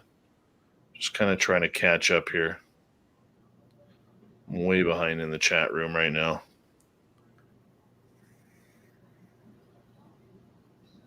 All right, we'll start from there. Let's see.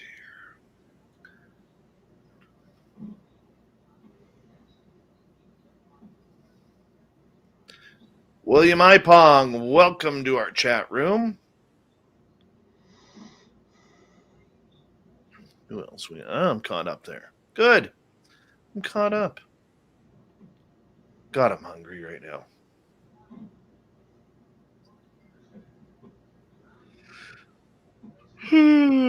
Excuse me, Butch.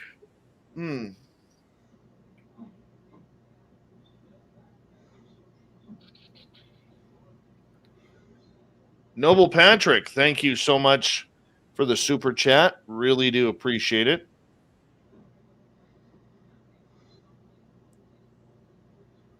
And thank you also to Nicola, to Double Tim, and Spooky for the super chats. It's a great way to really support what we do on this show on a nightly basis. Thank you so much to everybody. Really do appreciate that.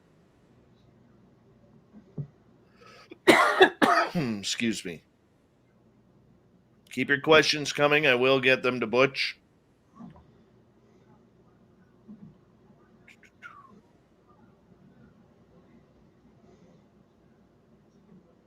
You're awfully quiet over there, Mr. B. Yeah, I'm just looking at some of the questions. I don't blame you. I don't blame you.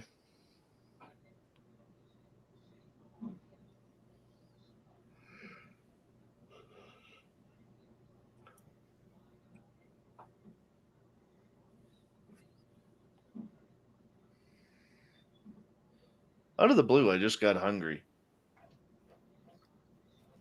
I had a great chicken salad for dinner tonight, too.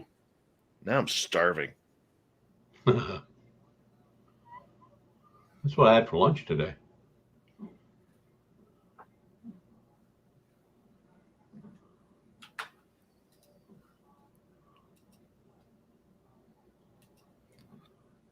Let's see here.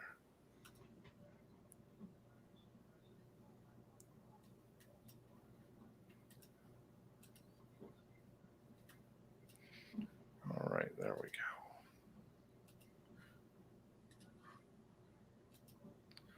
There we go. All right.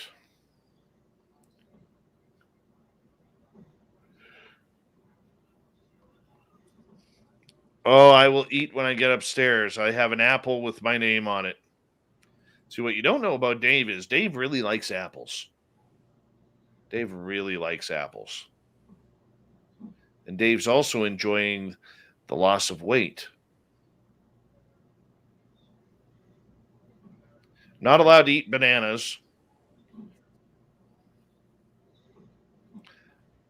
Oh, there's Eric with a K, part 2. We are his third favorite show. We're number 3.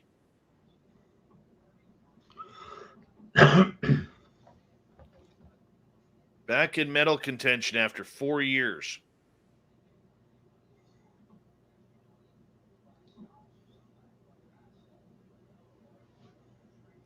I actually enjoy celery and peanut butter. Celery and peanut butter is really good.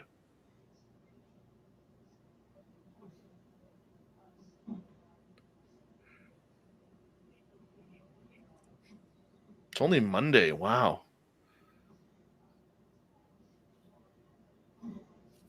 No, Dave doesn't have an apple tree in his yard. Hey, there's Super Lou wearing nothing but very, very thin underwear and a red cape to go along with his perfectly coiffed mustache. The only superhero who still uses Brill cream in his hair. Love you, Lou Jimenez. Oh, man. I hate it when I laugh at my own stupidity. I do.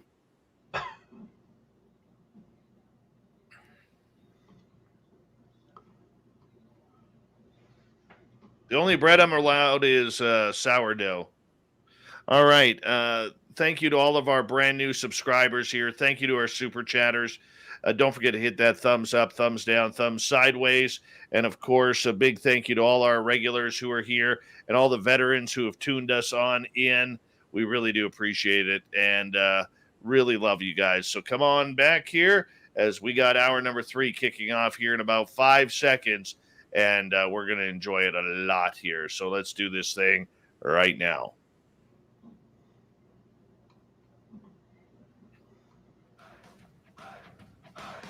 Would you like to connect with us? Head to spacedoutradio.com for all your latest show info. Now, back to Dave Scott and SOR. Third and final hour of Spaced Out Radio is now kicked off. My name is Dave Chernich. Dave Scott. Almost gave my real last name there for a second. Oops. And I guess I got to learn how to talk on radio again. And I want to say hello to everyone listening in on our terrestrial affiliates around North America and digitally on TalkStream Live, Revolution Radio, and KPNL. All of our archives are free.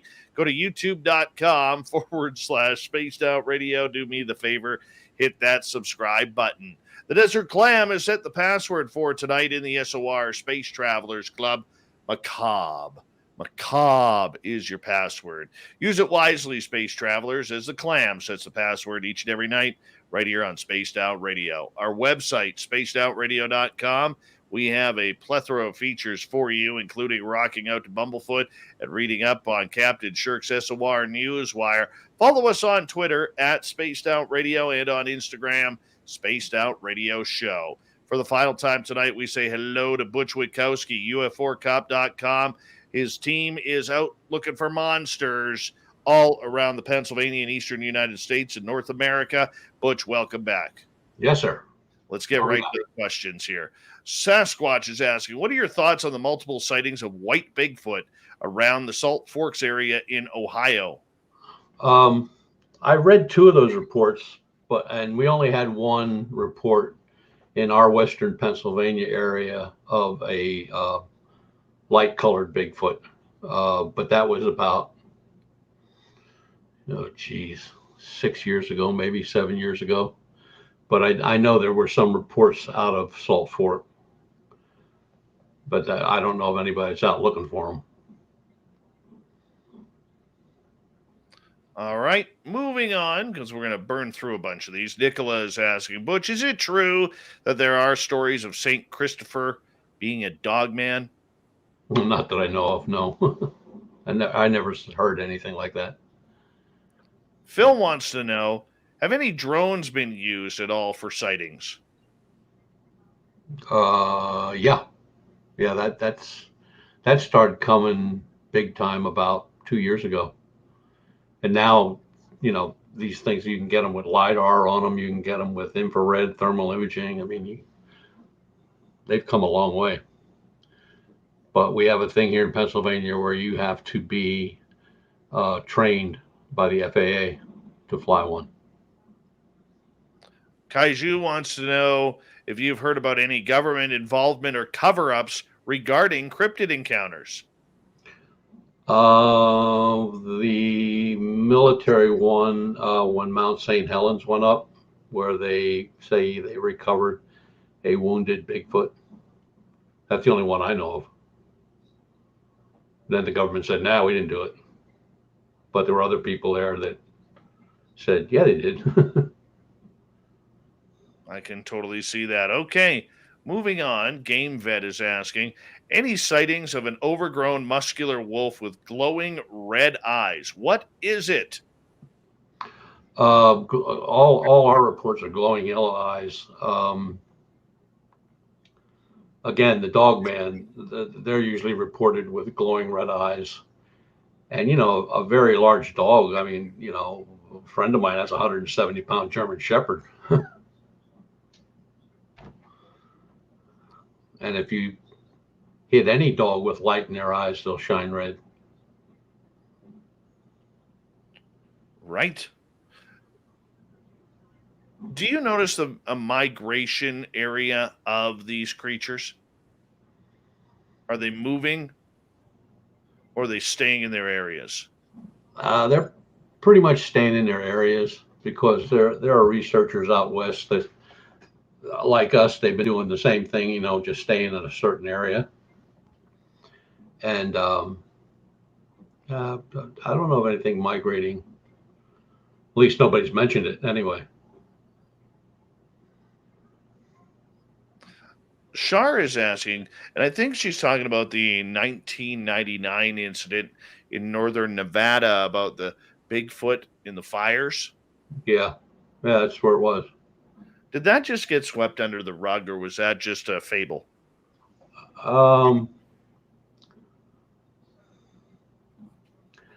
You know, in the very beginning of that, there was not a whole lot of writing on it, on, you know, what they thought. But, you know, you had one group that was saying it was a fable, and the other group saying it was the real deal. So unless you really know the case inside out, that's when you're going to make your determination. So what was that case? It was, you know, your standard brush fire that happens out west all the time, desert fire, whatever you want to call it. And there was allegedly, I don't remember if it was one or two dead Bigfoot were found, burned up.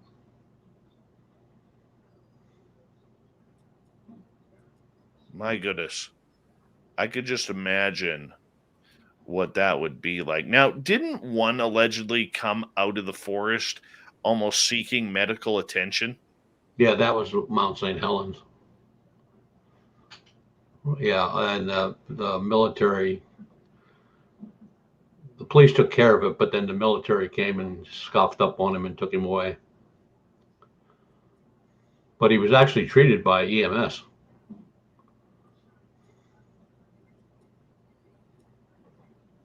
Do you think the government is purposefully hiding these creatures? Yeah, I do. What would be the purpose? I couldn't answer that, but there are stories that go way back. I mean, even Lon's, you know, story with Lon's sighting,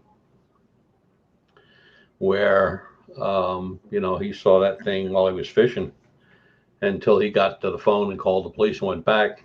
You know, half the United States Army was there. So they were there. They couldn't have been there in that short a time. He said the phone was only a mile away. So they were out looking for that, whatever it was.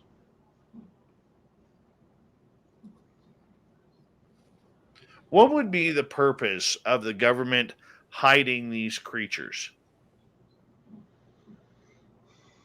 That's the one I don't get. You know, I don't think I'd even have a good answer for that, because, you know, what would they gain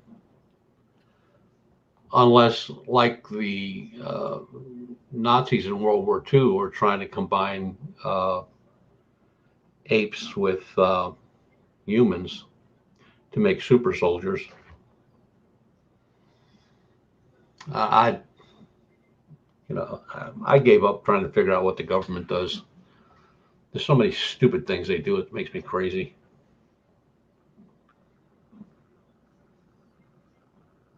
No, I understand that, and I can appreciate that. But do you think it's about, how can I put it? Do you think that maybe that leads to the idea that maybe these creatures are not from here? Could be, sure. Like I said, over 50 years now, we don't really know a whole of a lot about them at all.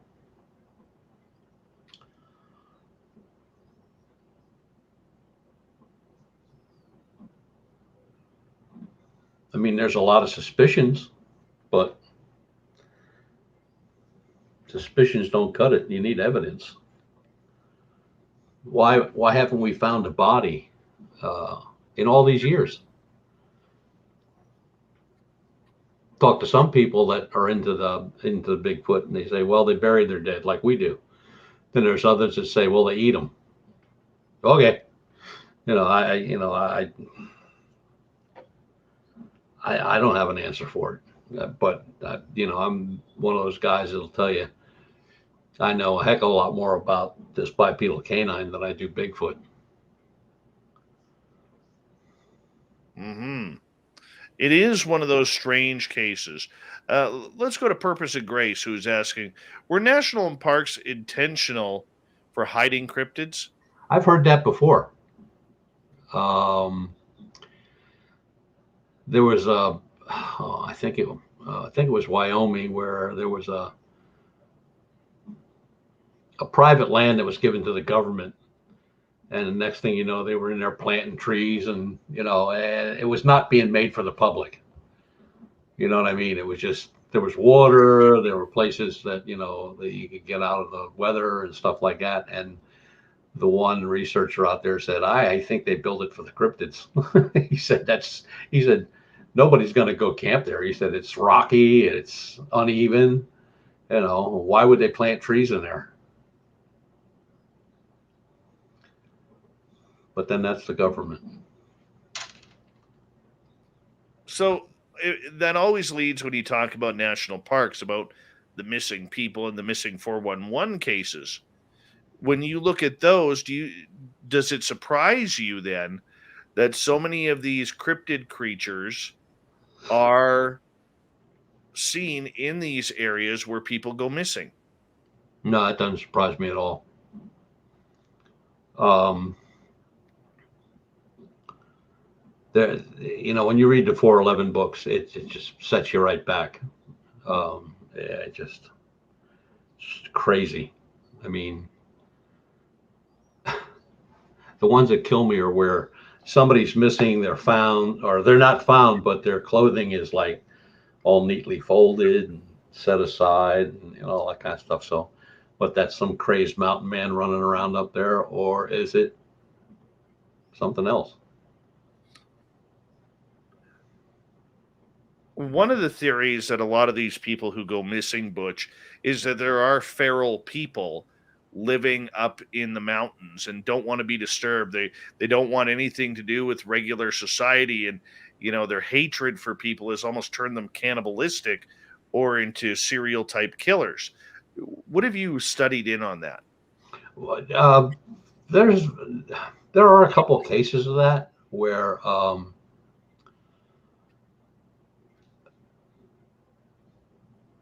people talked about groups of people living in areas that nobody in their right mind would live in, that they just don't go near.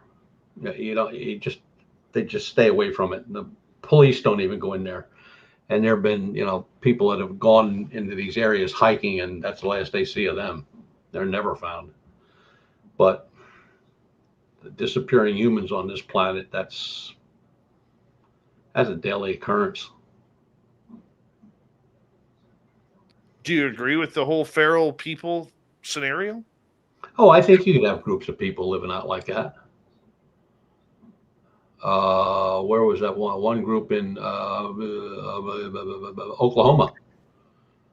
It was a family, 12 members in the family. They were all inbred, the whole 9 yards. But they lived out in the middle of nowhere. I mean, people knew where they were, and they wouldn't go out there. I mean, nobody would go out there. But the whole clan had an IQ of about 6. But they've been there forever. People remember them from the early 1900s.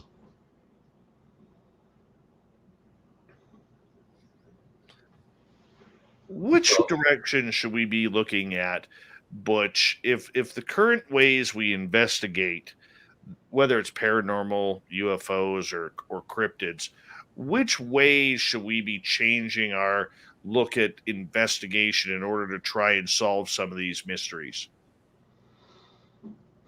I think one of the biggest things is trying to get people to, when they get a report, to, before they even get into it, right, to go backwards to see if that particular area, or if they can find cases that match what they got. It's when you get a case and you jump in your car and you go out and investigate it, you missed the part where it said there were 5 sightings there last year. or somebody got some evidence or something like that, or they found something at a construction site that wasn't right, or an old building. And there's just so many things historically that actually put you on the right track. So when you go out, you already know the lay of the land, you know what was there, you know why it was there, you know what the building was, or you knew what the town was, why they left, what they did. And it's hard to tell people to do that, because when they get a report, it's like somebody yelling fire in a theater, man. They're off and running, but they don't. They're gone to investigate something that they know very little about. They have no background on it. Now, that's what I'll give the paranormal people, and I will give them that credit. Before they go out, they will, people that I know anyway, they'll do background searches on the property. They'll go back as far as they can, with the county records, who lived there, anybody died there, was there a murder in the area, was this house built on top of a cemetery? They get all that information before they even go. Where most investigators that do that, they get the report and they're out in their car in 15 minutes.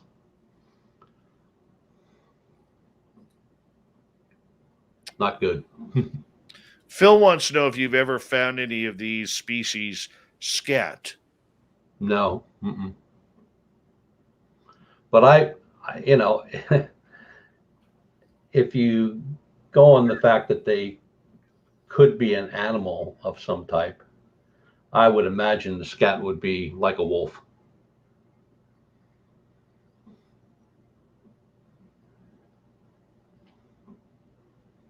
I don't think Sasquatch would.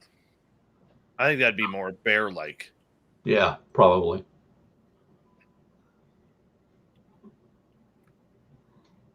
Depending on where it's located and what it's eating at that point. But getting back to the investigative techniques here, everybody seems to do the same thing. Get a camera, get a digital voice recorder, get a digital, maybe some sort of trail cam. What are we missing? What's the game changer? I think the game changer is LiDAR. That's very expensive. But, put it on a drone, you can fly over an area and then come back, sit down and remove the trees. And, you can see what's under the trees, buildings. They've been using it now in Peru and in the Aztec areas in Mexico and stuff like that, where they found 1,000 buildings they didn't even know were there with LiDAR. 1,000 buildings, and they didn't know they were there. That's amazing. Do you look at it as we got about 5 minutes left? That technology is pretty much out of the price range for most people out there regarding this. So, with current financial status in tow, is there any way to change from what we have? Even the technique, Butch, doesn't have to be about gear, but the technique. In technique, I would say that being well versed in what you're looking for and looking for stuff that shouldn't be there. It's a little hard to explain to people, but if say you're in an old building up in northern Pennsylvania and it's kind of everything looks alike, and you're getting bored, but one of your guys comes over and says, "Look at those scratches on the wall."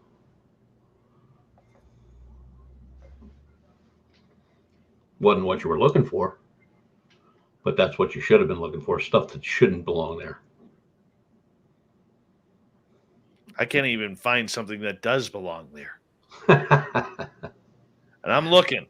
Yeah, gotta keep doing it. Gotta keep looking. Purpose and Grace is asking, does a certain season tend to have a majority of sightings of UFOs or cryptids? No, UFOs are year round. Cryptids, most of the reports, like I said before, are um, September, October, November, December, and then they'll peak off from like mid-December till April or May, and then you'll start getting them again.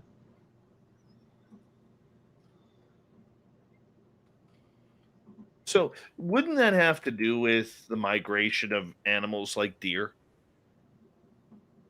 Hmm. No, I still, there's no evidence of any migration. No, there's nothing. But the food source is moving. Like where deer are in the summer are not where they are in the fall or winter. I live in a gated community, and I have deer walking through my backyard all the time. Summer, winter, makes no difference. They're there. Turkeys. I'm looking at one right now. Yeah.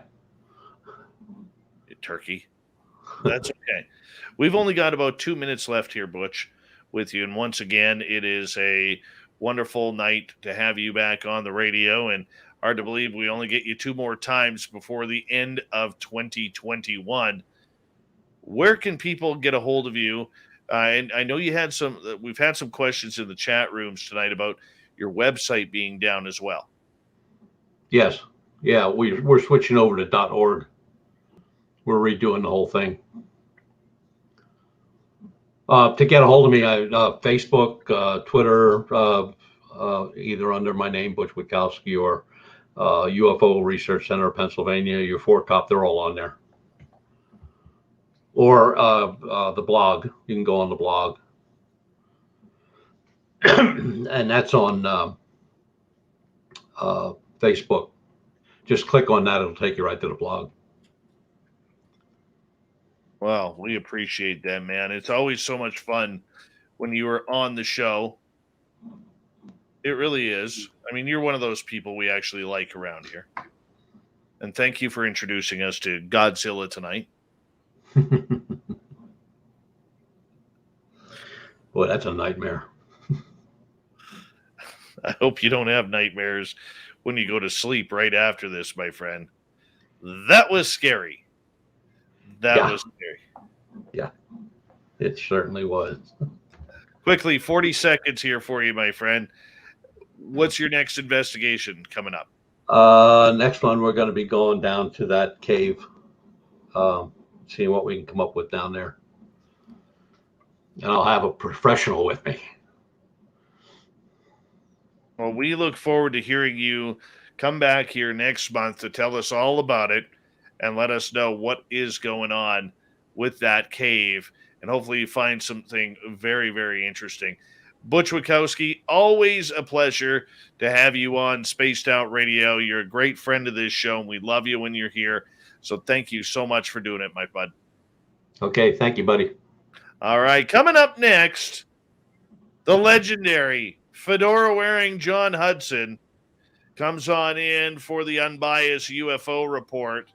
We'll get an update on the ATIP. We'll get an update on Avi Loeb. We'll get an update on NASA talking UAPs. Once again, Spaced Out Radio continues right after this.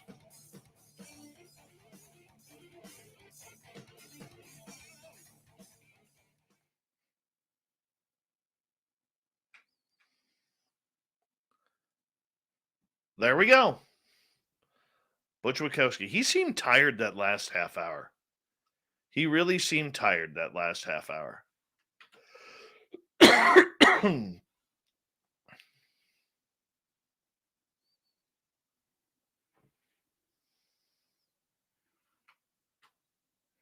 What are we doing to Dave? What are we trying to do to Dave? Try and make Dave laugh. This is true. Andrew is always trying. Let's see. What did Advocate say here?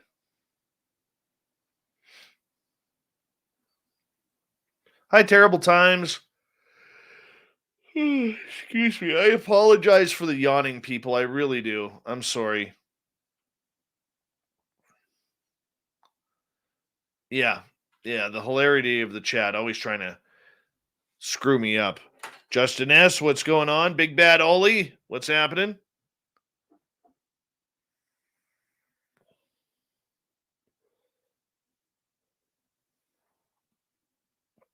Hey, Laugh, what's happening? I don't really care. I just like apples. Don't really have a favorite. But my God, I picked up these grapes the other day. These green grapes. Holy cow, were they sweet.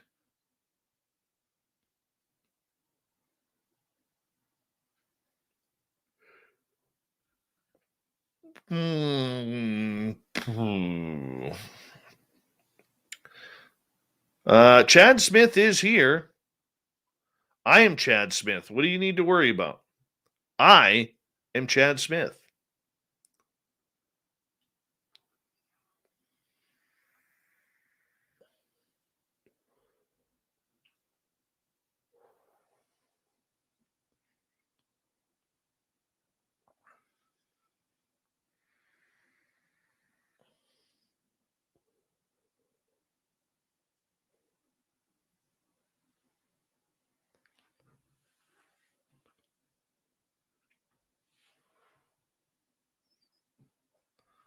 No, Terry, I am Chad Smith. Look at this. Everybody's trying to be Chad Smith right now. Terry, Andrew.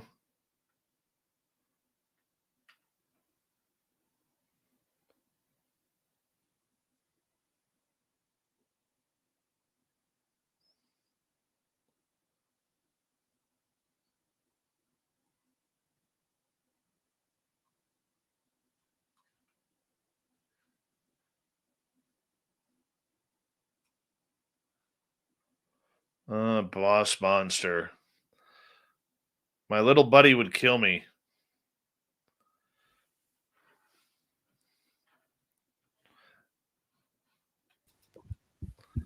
There is the fedora wearing. No, hold on a second. Let me kill this. The fedora wearing John Hudson. Got you going on too many devices, my friend. I know. Race fans, Chad Smith. Ange says she is not Chad Smith. She is Chadette Smith. Hey, Ronald, what's happening?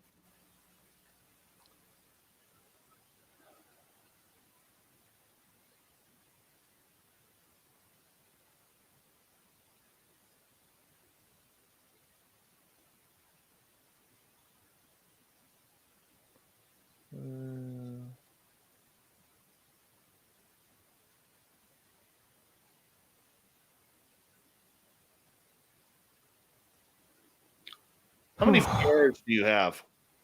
Let's see. 4 or 5. Well, there's Super Quest. I lost one, unfortunately. One I really liked, but no. But I think I have 4 at this point. Yeah, I think so. But the other ones I have a much taller top to them. Yeah. And I prefer the squatter top because I mean, it's nowhere near FAP's level, but it's definitely a good size head, and I don't need to exaggerate that special effect at all. I don't think FAP could fit there. Oh no. Hats are made for certain geometries. And I agree. We're about to come back here. Big thank you to Noble Patrick, Spooky, Tim, Nicola for the amazing super chats tonight. We really do appreciate it. Thank you to all our new listeners and subscribers. Here we go.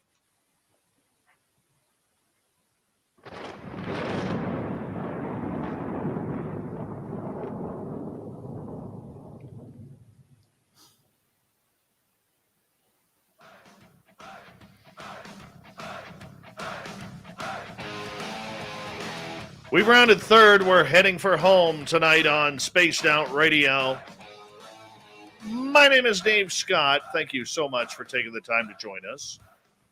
We really do appreciate earning your listening ears. Want to remind you that if you missed most of this show or others, check out our free archives by going to youtube.com/spaced out radio. Do me the favor, hit that subscribe button. Our website is spacedoutradio.com. We have a plethora of features for you, including rocking out to Bumblefoot and reading up on Shirky Poo's Newswire. Don't forget, you can check out our swag as well. Follow us on Twitter at Spaced Out Radio and on Instagram, Spaced Out Radio Show. It's that time once again where we got Mr. John Hudson and his fedora for the UFO Report.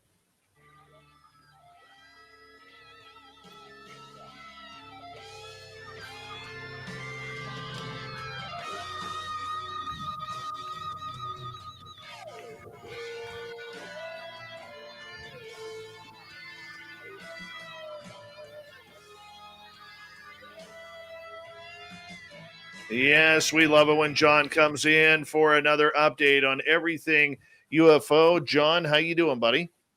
Doing good. How about you, Dave? I'm doing good, man. I'm doing good. I enjoyed myself this afternoon. Got things going. My son had pictures for his hockey team for this season, and he's very excited to hit the ice in just a couple of days as well. And, you know, there's nothing better than watching his face when he gets all smiley when he's like, Dad, do I have hockey tonight? And I'm like, yeah, that's awesome. That's awesome. That's what I want to hear. So I'm pretty happy right now. No, there's nothing better than watching kids get excited about things that they've taken ownership of, you know, that they feel is their own thing. You know, it's just, kids are a pretty phenomenal invention. Oh, yeah. Yeah, they're pretty cool. So what do you got for us tonight, my friend? Let's start off with NASA. You know, the one thing that I find very ironic about this whole scenario with NASA is for years we heard rumors of scrubbing photos and getting astronauts to keep quiet about UFOs that they were seeing in the skies. And now all of a sudden they're talking UAP. What is going on here? Well, you know, unfortunately, we won't really know for a number of years. But my personal hypothesis at this point is that this NASA director was put in very, very intentionally. Because this gentleman, before this, held several different roles, including in Congress, where he was privy to a lot of the information that it's possible even NASA was not hearing about. And so one thing I get a kick out of, and I do want to read part of his statement really quick, is that very often when you saw him earlier on panels where he had other members of NASA, he would say things and you'd see the people behind him that work for him, like, you know, like taking like, and like looking at each other like, really? Did he just say that? You know, because essentially I really believe that what's happened is you know, I not to get too political, but but Biden and him are good friends, and I firmly believe that he was put there by the Biden administration to push this from the top, and it's kind of working. And basically, he's the truth of the matter is he's not saying a lot of drastically different things each time he talks, but he's refining it. He pushes a little further in each time he talks, and he's very eloquent in the way he does it. And he did push out a little more information, and what he said was that, you know, he knows, you know, the what we've seen is what these pilots saw in 2004, but that there's been, he claims, over 300 sightings since, which is a slightly higher number than we'd been given before. So the fact that he's talking about 300 sightings that he knows of, that he's been briefed on, that's a little bit more of a wide group than we did. And let's be honest, there's probably much more than that. But it's good that he keeps, you know, pushing this. And I like the fact that every time he brings this up, he says, "I've talked to the pilots," and he'll say this over and over and over. "I've talked to the pilots, and they know they saw something, and their radar's locked onto it. And all of a sudden it was here. He looked down on the surface. There it is. and he kind of pointed up and gestured. So I mean, he's very familiar with the testimony of Fravor and Alex Dietrich and all these people, and he's pretty aware. Honestly, I would kill to interview the gentleman. But what I like is the fact that he stretches as far as he can. He says, and they don't know what it is, and we don't know what it is. We hope it's not an adversary here on Earth with that kind of technology, but it's something. And he goes on to talk about how this is the mission of NASA, to find things that we don't understand and to understand them as best as possible. But he's really, to me, what he's doing is he's coming. When I grew up, I possibly incorrectly, but I always saw NASA as a at least publicly a kind of a straight shooting organization where they would just give you kind of data. And to me, that's what this is like. He's basically trying to give us information as much on the level as he can. Now, let's face it, it's still way beyond what the real level is, but he's trying. Hey, I agree that he is trying. And the gentleman we are talking about is Bill Nelson. I'm sorry. Yeah, I'm sorry. Yes, Bill Nelson, but not NASA director. Yeah, but I'm telling you, I don't like it, John. I mean, I'm very at a crossroads here. I like the fact that he is talking about this. I like the fact that any government official or space official is talking about this. But this is a company, or I don't even know. Can we call it a company? Let's call it an agency. I guess that would be probably a better suited term. That for years has had astronauts come out and say, we were followed. We've heard statements from NASA people saying every rocket that we have launched has been followed by some sort of UFO craft. We have heard statements from whistleblowers saying that they, including on this show, that said that their job was to help wash NASA photographs. All right. There's conspiracies galore around NASA and the UFO subject. And so for the fact that they are now playing Navy pilot, Air Force pilot, oh my gosh, look what they have seen, and we've seen nothing here at NASA. BS. Clean your own closet before you start talking. You want to give us anything? Clean your own closet. Make your bed as well. I don't know. It angers me, John. It angers me a little bit on this. So, I mean, yeah, sure. I understand your perspective. I think it's, I mean, essentially no disrespect, but I think at some level it's naive. This is an organization that is not the benevolent unicorn rainbow sprouting org that most people have thought of. This is an organization that has held the domain of space for a very, very long time. And they have been involved in all sorts of activities in space. And a lot of people need to start waking up to the fact that there was a significant number of shuttle missions that had two completely separate mission profiles to them. One was a black project and one was a public project. And, there's no mistake that so many of the NASA astronauts are former Navy SEALs.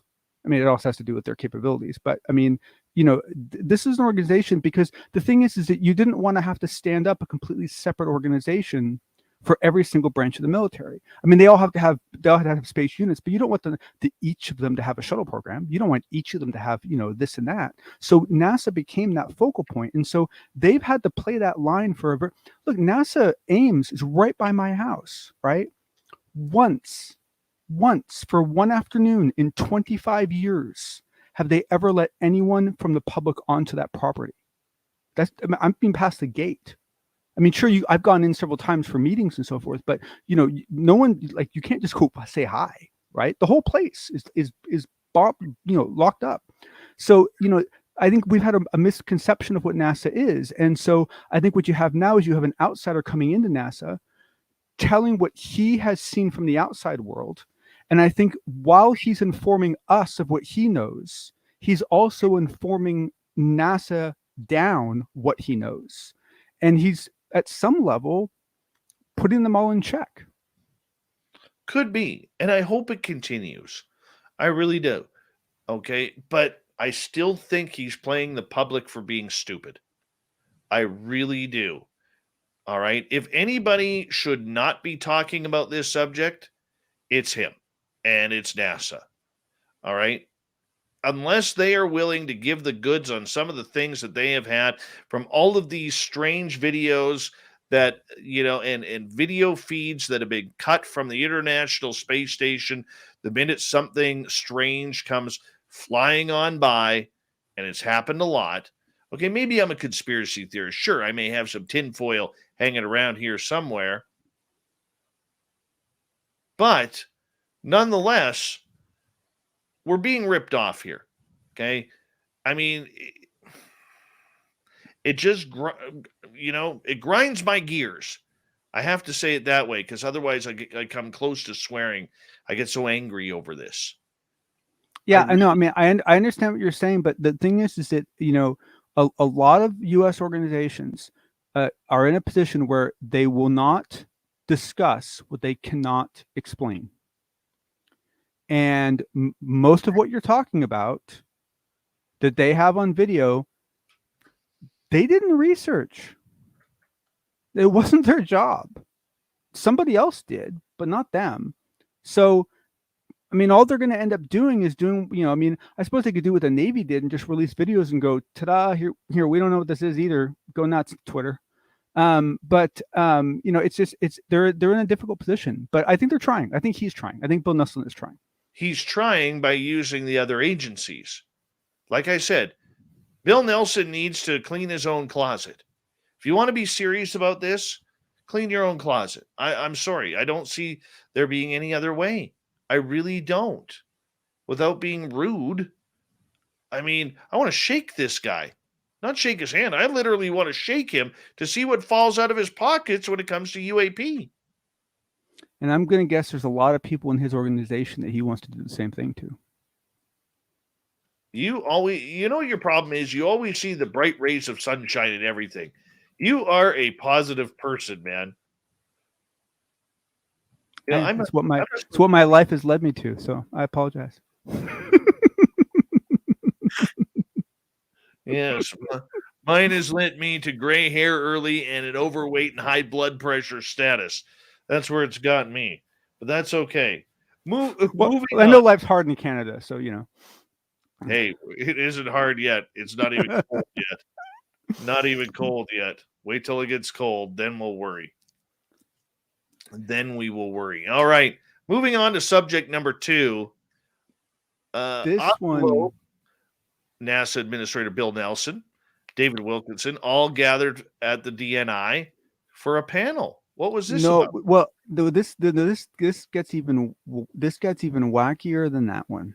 So basically, what you have is you have, as you said, you have Abby Loeb, who we all know and love or don't. You have Bill Nelson, who Dave and I were just having a lovely chat about, and who I'm sure would love to have coffee with us at some point. And Dave, you blocked out on me there, buddy. Well, that's odd. All right. Well, I'm going to keep going, and hopefully Dave comes back to us. And David Wilkerson, which is lovely. But the thing is that what got announced a couple of days ago is that Avril Haines is going to be joining that panel. So this is a panel that will be on November 10th. It will be live streamed. You do have to register for it, and they'll send you a link. I'll provide a link in my notes. And what they announced I believe just yesterday, is that Avril Haines will be added to this panel, and she is the DNI. So she is the Director of National Intelligence. So this is that lovely person that issued that memorandum after the UAPTF report came out that said, hey, you agents need to get in check, and you need to start actually, doing something about collecting data and so forth. This is that same person. And so she just yesterday was just added to this panel. So now you're going to have the Director of National Intelligence, the Avi Loeb from Harvard. You're going to have Bill Nelson from NASA, and then you're going to have David Wilkinson. And so I don't know how many people are aware of him, but he's been in different leadership roles at the University of Durham. He's basically a combination of a scientist and theologian. And so the original, idea behind this is, there was going to be some discussion about, what's going on in the skies, as well as, what kind of impact it has on society and religion and so forth. And so the fact that the DNI has been added to this is a really interesting turn of events, a really, really interesting turn of events. And so I highly, highly, highly encourage everybody to, and I'll supply the link in my notes. You can just do a search for, Our Future in Space. It's November 10th at 7 p.m. Register, get the link. We can all watch it live. This will be one of those events where it'll be just as interesting to watch and see what they don't say as it will be to see what they do say. Both what they say and what they don't say will be very, very interesting to most of us. And so I think it should be quite a show. I mean, it's not going to be that crazy. I mean, let's face it, it's national television, but it should be quite a run. And I have to say, I'm a little surprised here. Okay, so Dave says StreamYard crashed and it won't let him back in. Wow.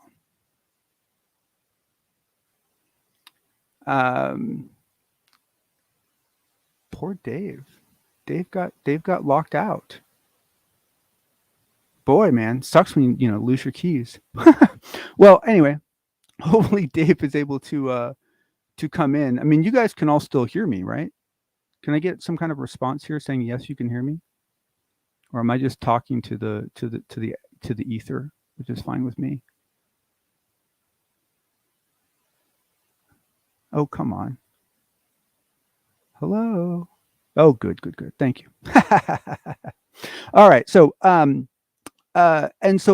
basically, this is going to be exciting. So now the other thing that I wanted to bring up, which I didn't know if we'd have enough time for, but essentially now we do, right? So, let's go ahead and cover this last issue. And that gets back to the Skinwalkers at the Pentagon book and what all these data points have been bringing out and all these arguments that people have been having. And I think that once you kind of map this out, I think it's not quite as foggy as people think it is, but I wanted to try to kind of put some structure to it in hopes that perhaps maybe you'll be able to understand it a little bit better. So essentially, one of the debates that's going on is essentially, what is this whole thing about, ATIP versus OSAP and, where it was and what it was and who got funded and who didn't get funded. And, did someone, misrepresent something about, whether Lou had funding or not and so forth. And so I think I can, after debating this on Twitter for a while, I think I can provide a little bit of clarity to this.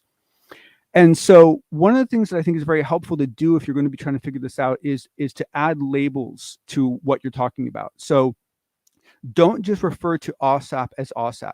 Refer to OSAP as DIA OSAP, okay? Because that was the organization that OSAP was under.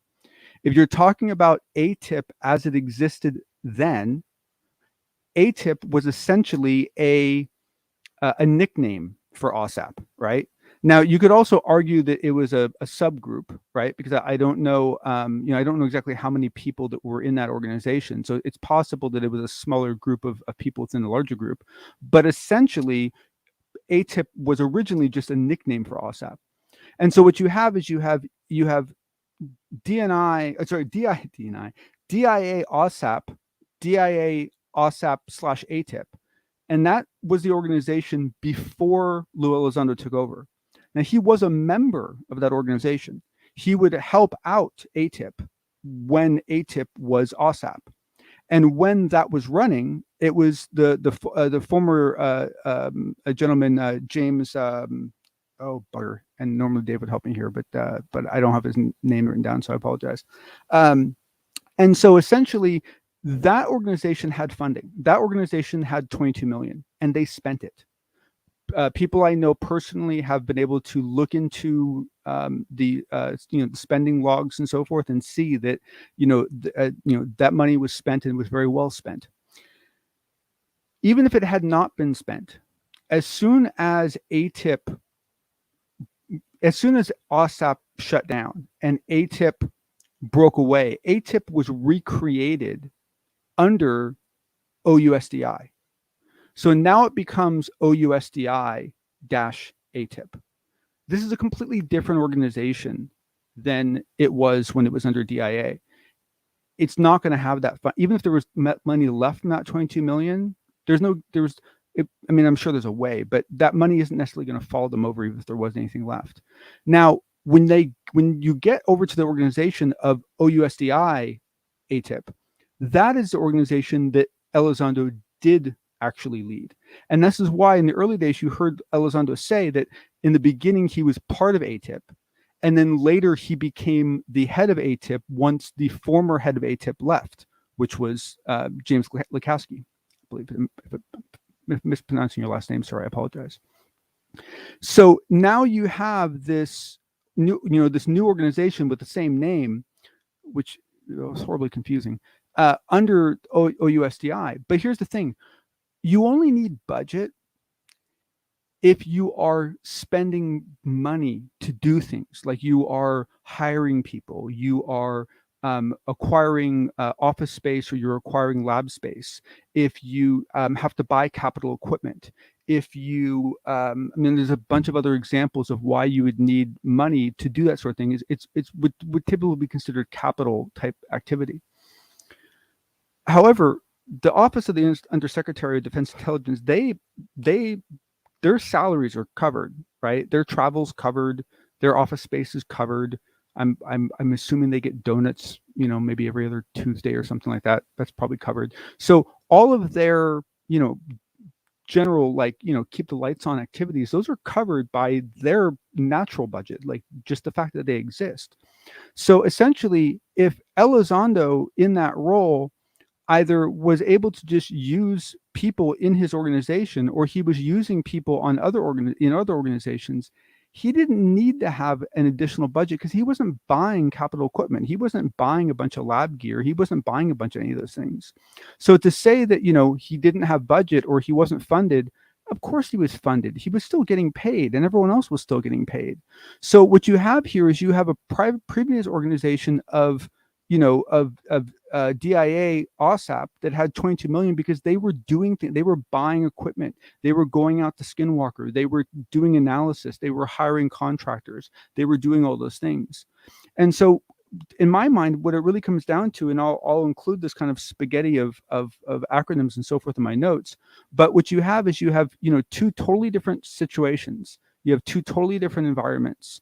And when you have OUSDI ATIP, Lou is a director in the OUSDI. So anything he does, he's still getting paid.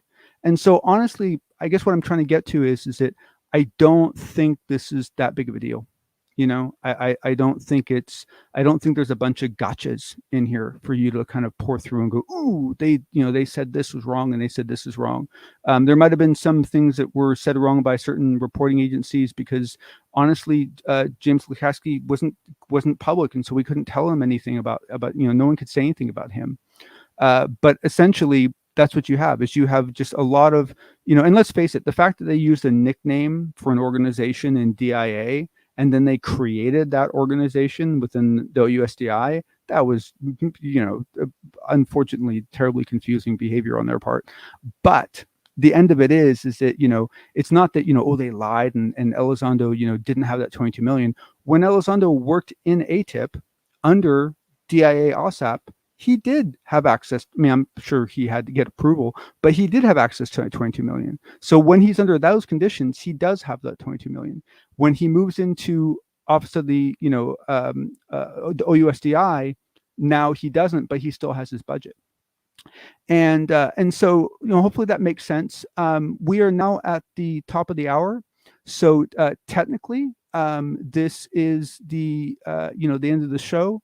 I don't unfortunately have with me the controls to actually do any kind of fancy sign off. So let me just say to everyone, thank you so much for coming on. I'm going to hang out for a little while afterwards, and I can answer questions for you guys if you want. But essentially, it's been one hell of a show. Butch was fantastic as always. We really, really appreciate everyone coming on board. We really appreciate everyone being here. And we wish you a lovely evening for anyone that doesn't want to stick around. And on that, I will say officially good night. But we're going to stay on, and we're going to keep talking. So we're good. Oh, look, he's back! Woohoo! All right. I don't know what the hell happened. I was still live on the radio side. Oh, good. Yeah, so I ended up getting the radio side good. Oh, but good. Something, there was just a quick tweak on it, and I couldn't get back into the program. So it was quite strange. Too funny. Okay. Well, I'm glad you were able to stay on the radio side. That's good. Yeah, man. At least you don't. That was all right. Now I got to figure out where my download is here. Hold on. Yeah, I had to literally end up, after I signed off the air on the radio side, I ended up having to reboot my computer. So now I'm just trying to download this show, and there we go. You know what really bugs me, Dave, is I come from a computing world where rebooting is not something that should ever really solve any problems, right? Like, I mean, the fact that anyone's designing any software where like rebooting helps is very disturbing. But that's how the rest of the world works. It kind of freaks me out. I hear you. Well, that's what happens when we're not computer illiterate like you are, my friend. Well, no, that's what happens when you're not running Unix or Linux or something with a proper X to it. Come on. All right, hold on 1 second here before we do that. Oh, people are starting to question whether it's really you, Dave. No, it's me. Oh, fuck off. Pardon me.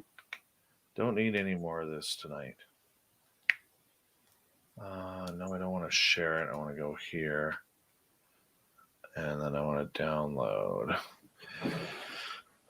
Why all of a sudden will it not work for me? Well, considering all the other things that went wrong, who knows? Yeah, but that was just weird. That was just weird. Okay. So they used to have a download button, view episode. Okay. Let's go there. There it is. All right. Now we got it. Did you do the thought of the Dave? No, I just continued on, man. I just kept rambling until I could. No worries. That's what I did too. So you're good. Yeah, but the difference between you and I is I took a breath. You didn't. Oh, so now I got to turn these into. Let's go here for a second.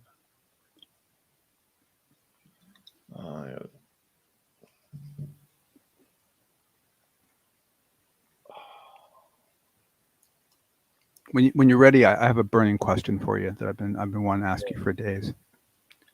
You can. Okay, give me 2 seconds here, because no worries. Just reading the chat. All of this shit.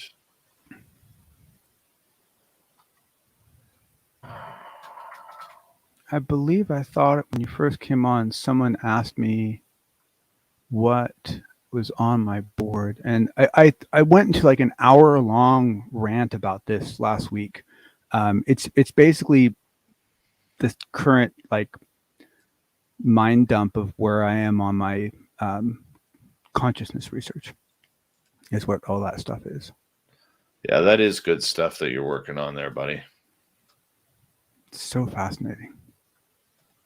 And actually, I found this little group on it's the first time I've ever really seen and someone else use Twitter Space as well, other than Joe Merja.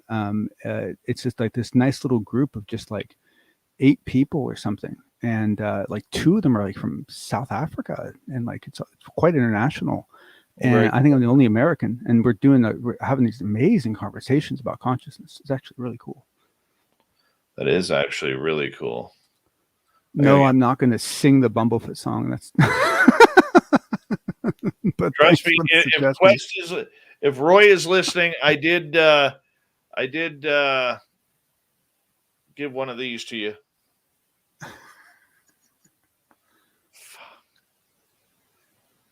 Oh well, that's the first time that StreamYard has done that to me, or I couldn't get back in. Yeah, well, I mean, who knows? I mean, for all you know, that they had some problem back at core too. So yeah, it's okay. It's anytime you have authentication issues like that, you know. Because every other window is working for me. Every other one. That's interesting. Yeah. Huh. All right. So my burning question, Dave. Yeah. Fire away. So when you were interviewing Varla the other day, she informed you that that she had been told by a Sasquatch that they did not like being called Bigfoot. Yeah. So my question to you is, like, what does that mean to you? Does that mean you're going to stop calling them Bigfoot? Until I hear it from a Sasquatch. You know what? I'll be honest with you. I never ever used the word Bigfoot until I started doing this show, because the one thing, believe it or not, that this show has done is it's Americanized me a little bit in my language. I'm not surprised. It really has, because the majority of our audience is American. And the majority of the people you interview. Yeah. And the majority of people we interview. So. Yeah. I could totally see that. A lot of people don't realize how dynamic accents are. I even used to have trouble where when I was traveling, especially if I was traveling to a lot of English speaking countries, but they spoke in different accents, and your mouth could get really messed up, a couple weeks on the road, and it's you don't even know what accent you're trying to talk in anymore. Oh, I hear you, dude. It's pretty rare you find those people that move somewhere and and for 10 years they actually maintain their accent. Accents seem to for a lot of people seem to disappear and appear pretty quickly. I get a kick out of the differences though, because I grew up with a Canadian nana and a Canadian mom, and so I learned a lot of Canadian stuff when I was a kid that I thought was just normal, and then you grow up and you find out it's not, and I think I might have told you this at one point before, but for the longest time my wife did not believe me that Bob's your uncle was an actual phrase. Like she thought I completely made it up. And Bob's your uncle. Canadian Uncle Bob. It's a great saying, and she thought I was just messing with her, and I'm like, no, it's a real phrase. Mm-hmm. Fortunately, they use it in Mary Poppins. I gotta get rid of a swear word here. Came out of nowhere, because I wasn't going down there to look for a cave. I was down there looking at these markings on the rocks, and my best guess is they're probably going to turn out to be some type of indigenous, because that whole valley back in the day was all Indian, all the way down to Wilmington, Delaware. I mean, that whole section of the Northeast. But I was excited. It was different. I wasn't, outside with a pair of binoculars trying to catch flies, and I really got cranked on this one. So I'm anxious to see what it turns out to be. Maybe next month we'll get enough information we can share it with the SOR group. I don't know, man. All I know is that when you go in caves, bad things can happen. Really bad things can happen. Well, one of the things I was really looking for was footprints. If I would have seen some tracks of some whatever, around here, I probably wouldn't have gone in as far as I did. But I went all the way to the back. 12, but couple things that look like prints, but they just look too small. It's located in Pennsylvania, and valley. Back there, look for a cave. I was down there looking at these Pennsylvania the caves nearby. Water was close by, whether it was a stream. Now, but they just look too small. But where it was, or walk on it by mistake. But it was pretty cool. So how long did the family live on that property before they were able to actually? Basically, they have a horse farm for shits and giggles. There it is. Basically, they have a horse farm for shit, and that should be allowed. That's used in a completely different context. Farm for shits and giggles, and I gotta play by the rules, dude. They know. Gotta play by the rules. Cracks me up. Oh my god. Cracks me up. Anyway, have you spent much time in Quebec? No, I've never been to Quebec. Oh, really? No, I've never been. Furthest east I've been is Toronto. Oh, okay. All right. Well, I guess I probably wouldn't have been either, but the standards organization I'm in likes to hold meetings in Quebec City, and so I've gotten to go a couple times for that. But the reason why I was asking is that living down here, you always hear all the different things about Quebec and so forth, and every time I've been to Quebec, I loved it. I had a really good time and so forth, and I'd speak a teeny bit of French, and so I could kind of get along to a degree, and most people speak both, so it doesn't really matter. And then this one time, I spent a week in Paris, and then like I don't know if it was the next week or the week after, but it was like really soon after. It was like within a week or two. I then had to spend a week in Quebec City. And that was the first time I finally understood what people were talking about the accent.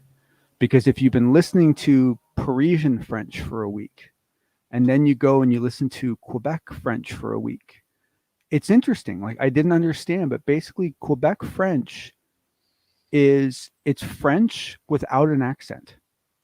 It's like French with like a Midwestern news broadcaster's accent.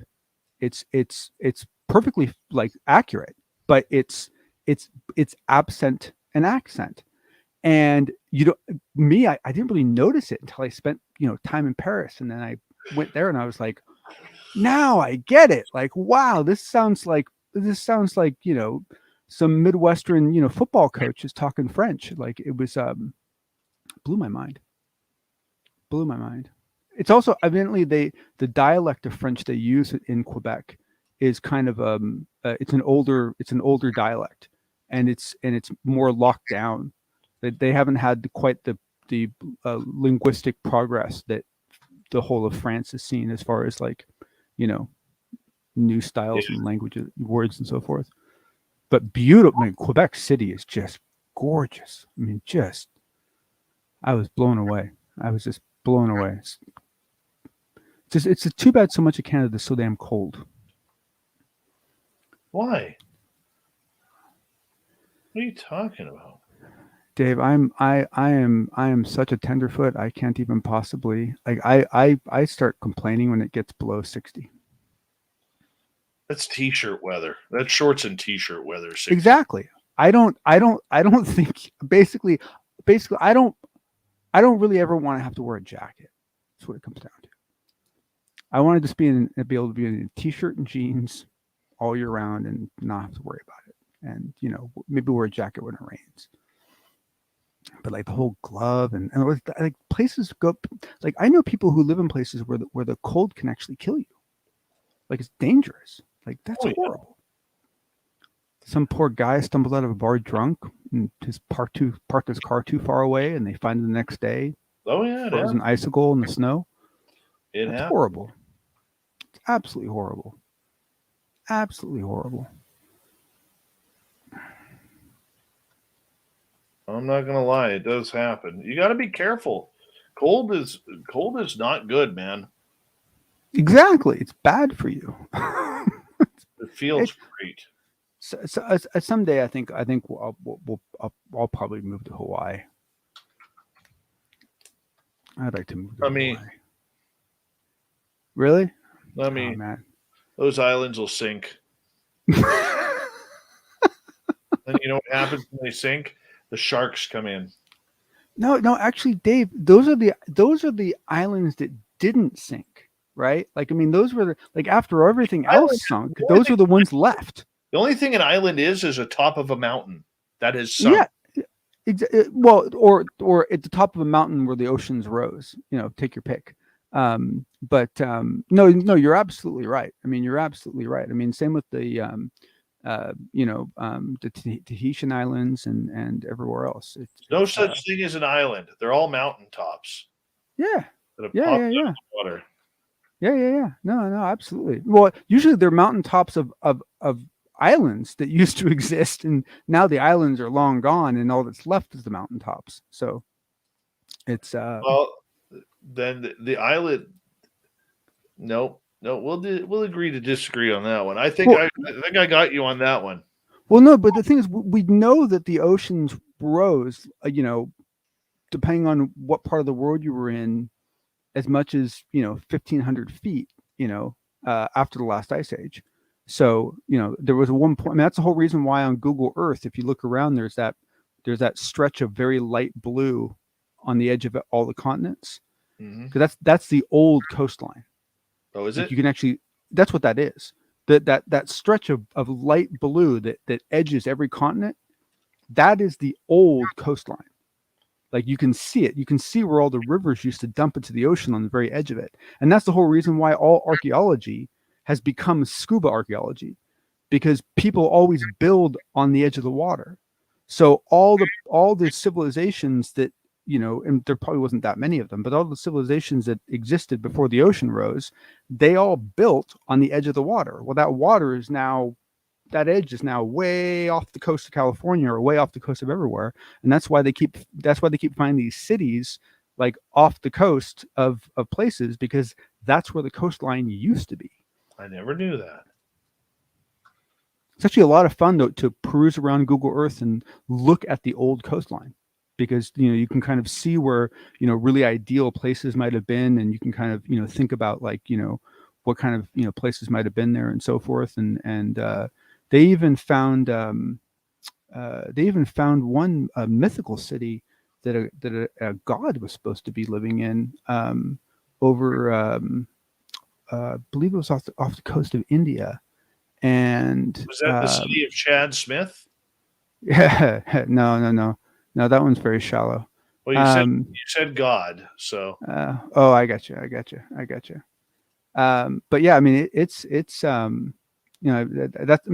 that's why essentially, like, if you have any kids that want to go in the archaeology now, make sure they get scuba certified, because all cool archaeology for quite a long time is going to be done in a couple hundred feet of water, because that's really? Where everything went.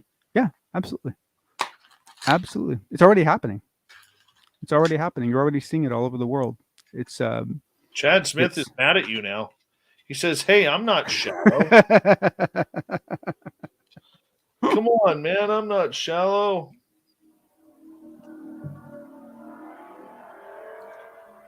There's actually this really cool old story that I read once, and now I can't find. It's driving me up the wall. And it's a very, very old story, and I don't even know if they know exactly who wrote it. And basically, the rough of the story is like this guy, this explorer, was like traveling around this coastline, and he came to this beautiful city, and but it was nighttime, and he basically didn't want to go into the city after dark, because they might not trust who he was and so forth. And so he camped out up on a cliff near the city, and he talked about in his story about how that night everyone in the city was quite upset, because you could see this green wall way out at the edge of the horizon in the ocean side of things, this green wall that was there. And he was like, he wasn't from there. He doesn't know. And so he goes to sleep. And when he wakes up in the morning, the city's gone. And all that's there is this very calm lake. And everyone used to kind of, joke about the story. Like, no one took it seriously because they're like, whatever, dude, like, you're just making this up. And now we're all looking at the story going, wait a second. Who really wrote this story, and how long ago was this story really written? Because depending on what part of the world you were in at which time period, that sort of thing could have happened. It's really, and there was all sorts of areas where there was, ice packs that could have melted and essentially caused like torrential downpours. I mean, that's why you look at like the Badlands and so forth, and they have these, like, I mean, basically like the ground is torn to shreds, and that only happens if you have like torrential water, I mean, just like insane amounts of water. And that's what happened. That's what happened to Dogger. I mean, well, Doggerland, probably its final days were much later, but I mean, there's like a whole little subcontinent that used to be behind England, and that whole thing just like went right under because the water just rose up. There's also debate as to exactly how much it rose, but I mean, you can see the coastline. It's right. It was funny when I first discovered that. I looked around. I couldn't find anyone else talking about it. And when I suggested it to people, they were like, they didn't believe me. And so I went to my uncle, who was a map guy for the CIA, and all he did was look at maps. At this point, he was out. He was working for someone else, but he used to. And so I showed it to him, and he's like, oh yeah, no, that's actually absolutely what it used to be. And I was like, I knew it. And then it took like another 10 years before other people started talking about it. And so now I have support for what I was talking about. But yeah, no, it's and the thing is, if you think about what we now know about genetic memory, I think I've explained these things to you, like where they take the mice and they created a unique sound and they gave it pain, and then they would basically play the sound for the mouse's kid, and the mouse's kid would react to it, as if they had suffered pain from the sound. And then they tried doing they separated them at birth. So he didn't raise the mouse and try it, and it still happened. And they did in virtual fertilization, and it still happened. And they ended up going down like 6 generations, and it still happens. Like 6 generations down, they were able to go up to this mouse. I mean, it was like, his great grandfather that heard this sound and actually, felt pain. You play this sound for this mouse, and this mouse like freaks out, chemical release in the brain. Like, this mouse knows that sound means pain. How did he know? Because it was, some of it was passed genetically. And if you think about, the fact that, I don't know how many people survived this rising of the ocean, but only the people that survived had kids. It's kind of hard to survive if you, have kids if you're dead. And so all the people that survived that flood had kids. Mm-hmm. And so if you think about it, there's a lot of us that probably have very, very strong, deep genetic memory of, a real fear of basically tsunamis, a real fear of drowning, and a real fear of mass inflood of water, because, it was only the ones that didn't die from that survived. And the only ones that, or the only ones that didn't die from it that actually, had kids. And so all that gets passed on. I mean, you can see this with cats. If you go into YouTube and do a search for cats and cucumbers, it's one of the funniest. Don't have anything in your mouth when you watch, because you'll spit it all over your keyboard. It's one of the funniest things you've ever seen. All these people like cats, and they'll put like a little cucumber by the cat, and the cat turns around and like leaps 3 feet off the ground because all the cats that jumped away from the snakes are the ones that had kittens. And so over time, right, you get a lot of genetic encoding for be afraid of snakes. And a big cucumber looks a lot like a snake. So Hey, I just want to quickly say hi, Sandra. Hi, Sandra. Hi, Sandra. Hi, Super Duke. Big Papa, welcome. Who else showed up late here? Skip to Malou. And who else showed up late? I don't know. I think we're good. I love the fact that people actually show up after the show's over. Oh, yeah. Some people like the banter afterwards. Sandra must have been at bingo tonight. She must have been. I met a guy once that had a bingo addiction. Like he would go and he'd play like, multiple boards at once, and he'd really try to win money. And like he actually had an unhealthy. He was like trying to quit bingo. It was really funny. My mother used to take my grandmother, when my grandmother could still go, to bingo twice a week, because my grandmother and my mom loved their bingo. And my mom, no word of a lie, won a minimum of $50 a night. Wow. Her bingo was always free. And my grandmother would get so pissed off,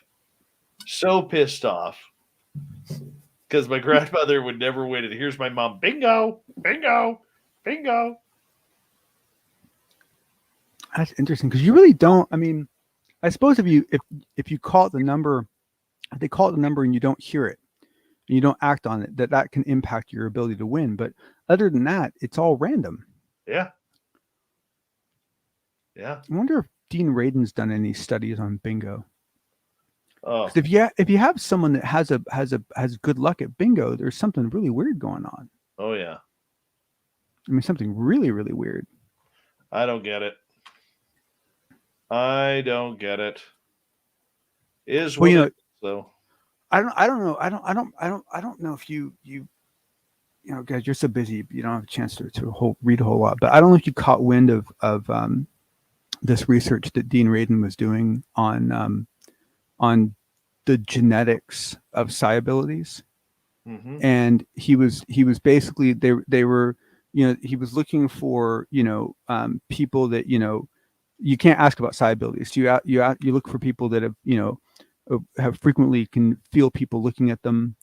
They have had dreams about the future. They've had instincts not to do something that saved their lives. You ask them about all sorts of things like that. And so they got a collection of people that they wanted to test, and then they had to do they had to have a baseline. They had to have a control group. So then they had to go out and find the same number, and what they ended up with was a group of almost exclusively women, and of these different walks of life and so forth. And then they had to go and find a control group of the same age group, same sex, same nationality baseline, who had never had anything like that happen. And that took forever. That was the hard part. The hard part wasn't finding, a number of people that had one of these, weird kind of spooky experiences in their life. The problem was finding someone who hadn't had any of those experiences in their life. And that just cracked me up. It's like, okay. I mean, it makes me laugh. Like, how many, you ask people like, do you think you have any psi abilities? No. And you ask them, well, have you ever had a dream about the future? Oh, yes. That's happened to me like 3 times. It was terrifying. And you're like, okay, well, what do you call that? Right. It's insane. It's just like, oh man, it just totally cracks me up. It's like whatever people are feeling comfortable with. But the other thing that he discovered was that, that from what his research shows is that the gene that appears to give you these abilities is not a mutation. It's actually the natural genetic code. That the mutation is to not have it. And from what he can tell, that mutation was essentially caused by things like the Spanish Inquisition and the Catholic religion, that basically in the countries where there was extreme clampdown on, women that mixed, lotions and potions and whatever you call it. You had all these midwives and all they went after all of them. And so essentially that completely changed the breeding population of these countries. And so they actually, in a lot of those European countries, they actually bred psiability out of themselves over decades and centuries of religious crackdown on psiabilities. And so that's the anomaly. They're the weird ones. Those of us that actually have these capabilities, we're the normal humans. the people with no abilities, they're the weird ones, and their ancestors did it to them by essentially clamping down on, because I guess, you wouldn't want to marry someone that, had these abilities, because, she might get burned at the stake. So, it wasn't really, good place to find a safe husband or safe wife. But Dean Radin, have you ever interviewed him? Once, and you know what? Brilliant guy. I didn't enjoy the interview, man. I really did not enjoy the interview. He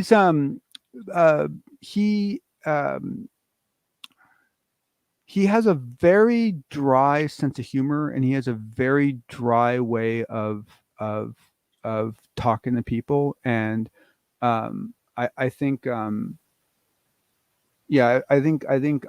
seen it's interesting. I've seen a fair, like I just heard an interview with him the other day that was painful to listen to, because the person just didn't click with him. And man, I honestly, I have a big old crush on Dean Radin.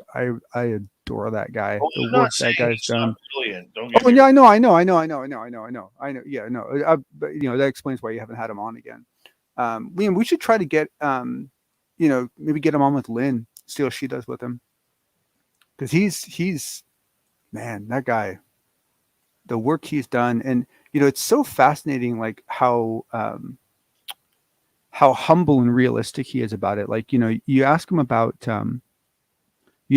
like spoon bending, Mm-hmm. and because spoon bending is a difficult topic to talk about if you have any kind of scientific background, and he'll tell you what the literature says, and he'll tell you what the academic says, and then he'll get up from his chair and he'll walk away and he'll come back and he'll pull this like spoon up to the camera that's just like bent.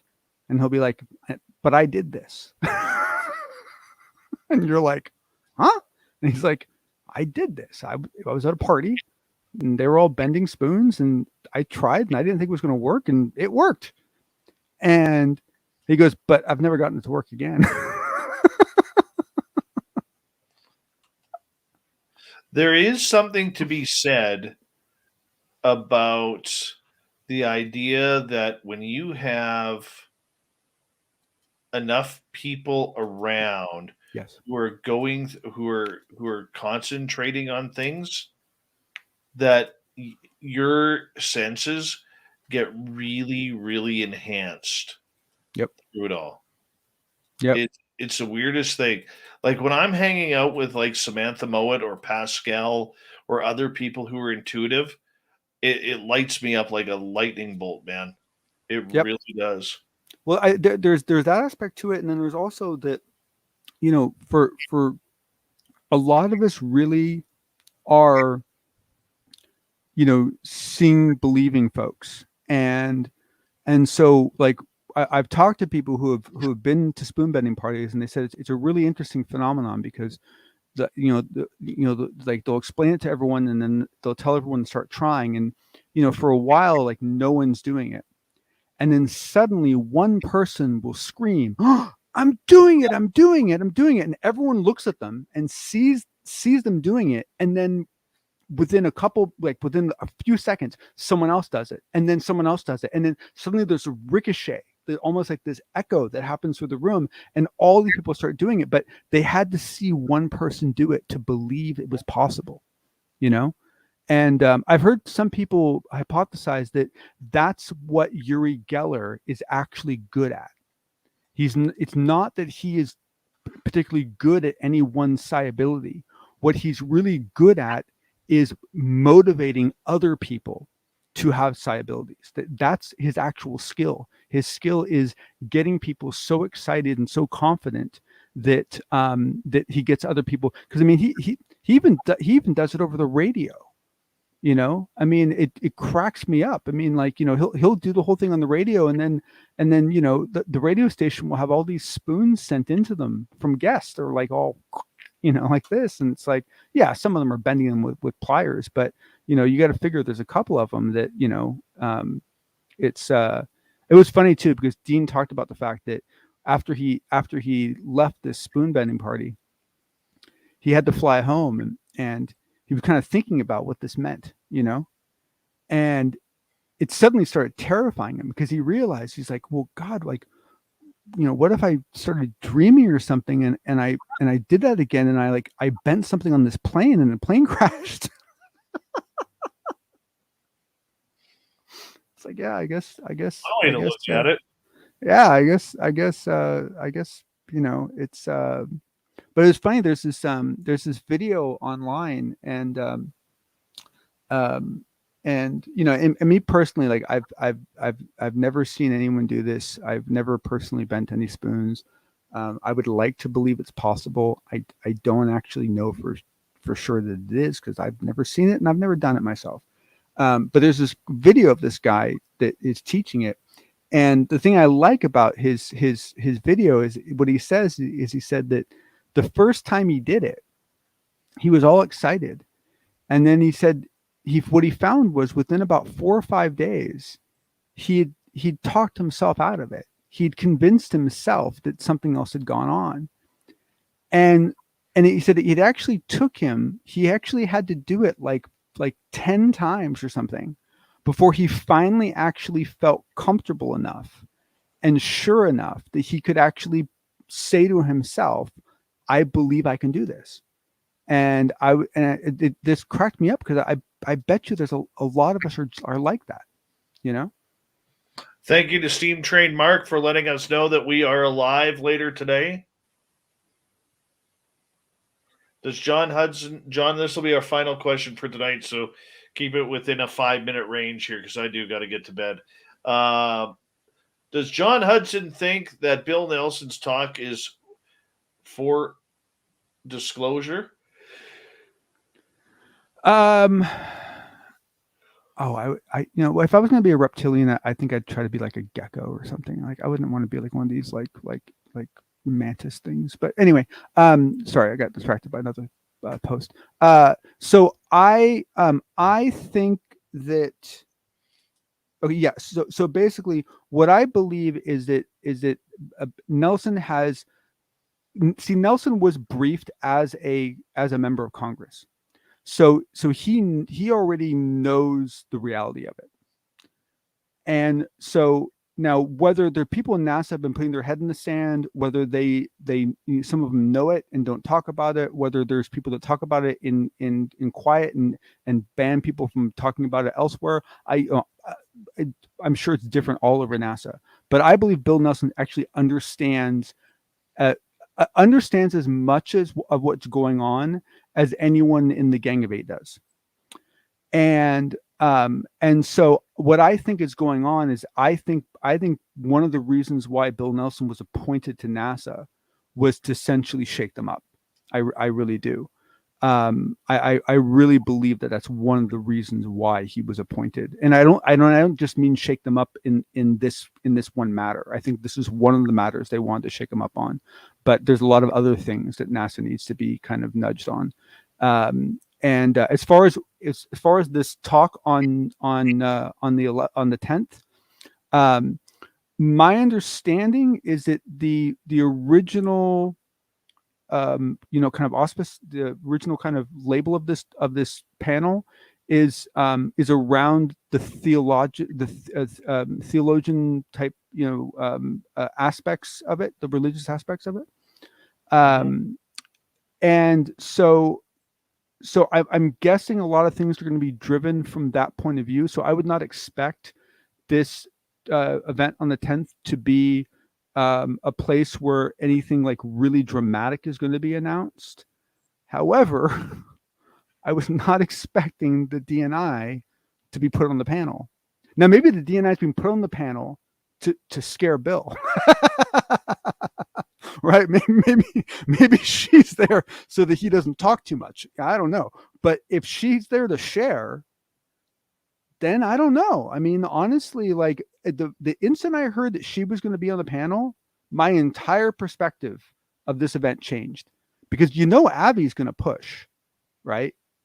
And so I don't know. I think there's a very reasonable, say 5% chance that something big comes out of that panel. Because I'm very, very suspicious of why the DNI has joined the panel. Like that shocked me to a level I can't even possibly explain. Like that blew my mind. Absolutely blew my mind. So I think it's going to be worth watching. Definitely. They definitely will. I want to say a big thank you tonight to Nicola, Double Tim, Spooky, and Patrick. Remember, everyone, the Super Chat is a great way to support what we do on a nightly basis. So thank you. I know we had a bunch of new subscribers in here tonight. So thank you so much for joining us and becoming part of the family. Really do appreciate it. And a big thank you to everyone else who was hanging on out. We're at 13,662, John. We keep going up. We keep going on up. A big thank you to all of our regulars hanging on out. We appreciate it. Tomorrow night on the show, Joe Diamond is with me. Oh, cool. That'll be fun. We're going to have some fun tomorrow night with some Halloween magic. So you guys all take care. Don't forget to follow us on social media. You can follow me personally on Instagram and Twitter at Dave Scott SOR. Follow the show at Spaced Out Radio on Twitter and at Spaced Out Radio Show on Instagram. Please do that. And we'll get more out to you soon. Don't forget to do a little shopping at our vault, which is spacedoutradio.com/shop. We'll talk to you all tomorrow night. I'm going to bed. I'm done. Good night.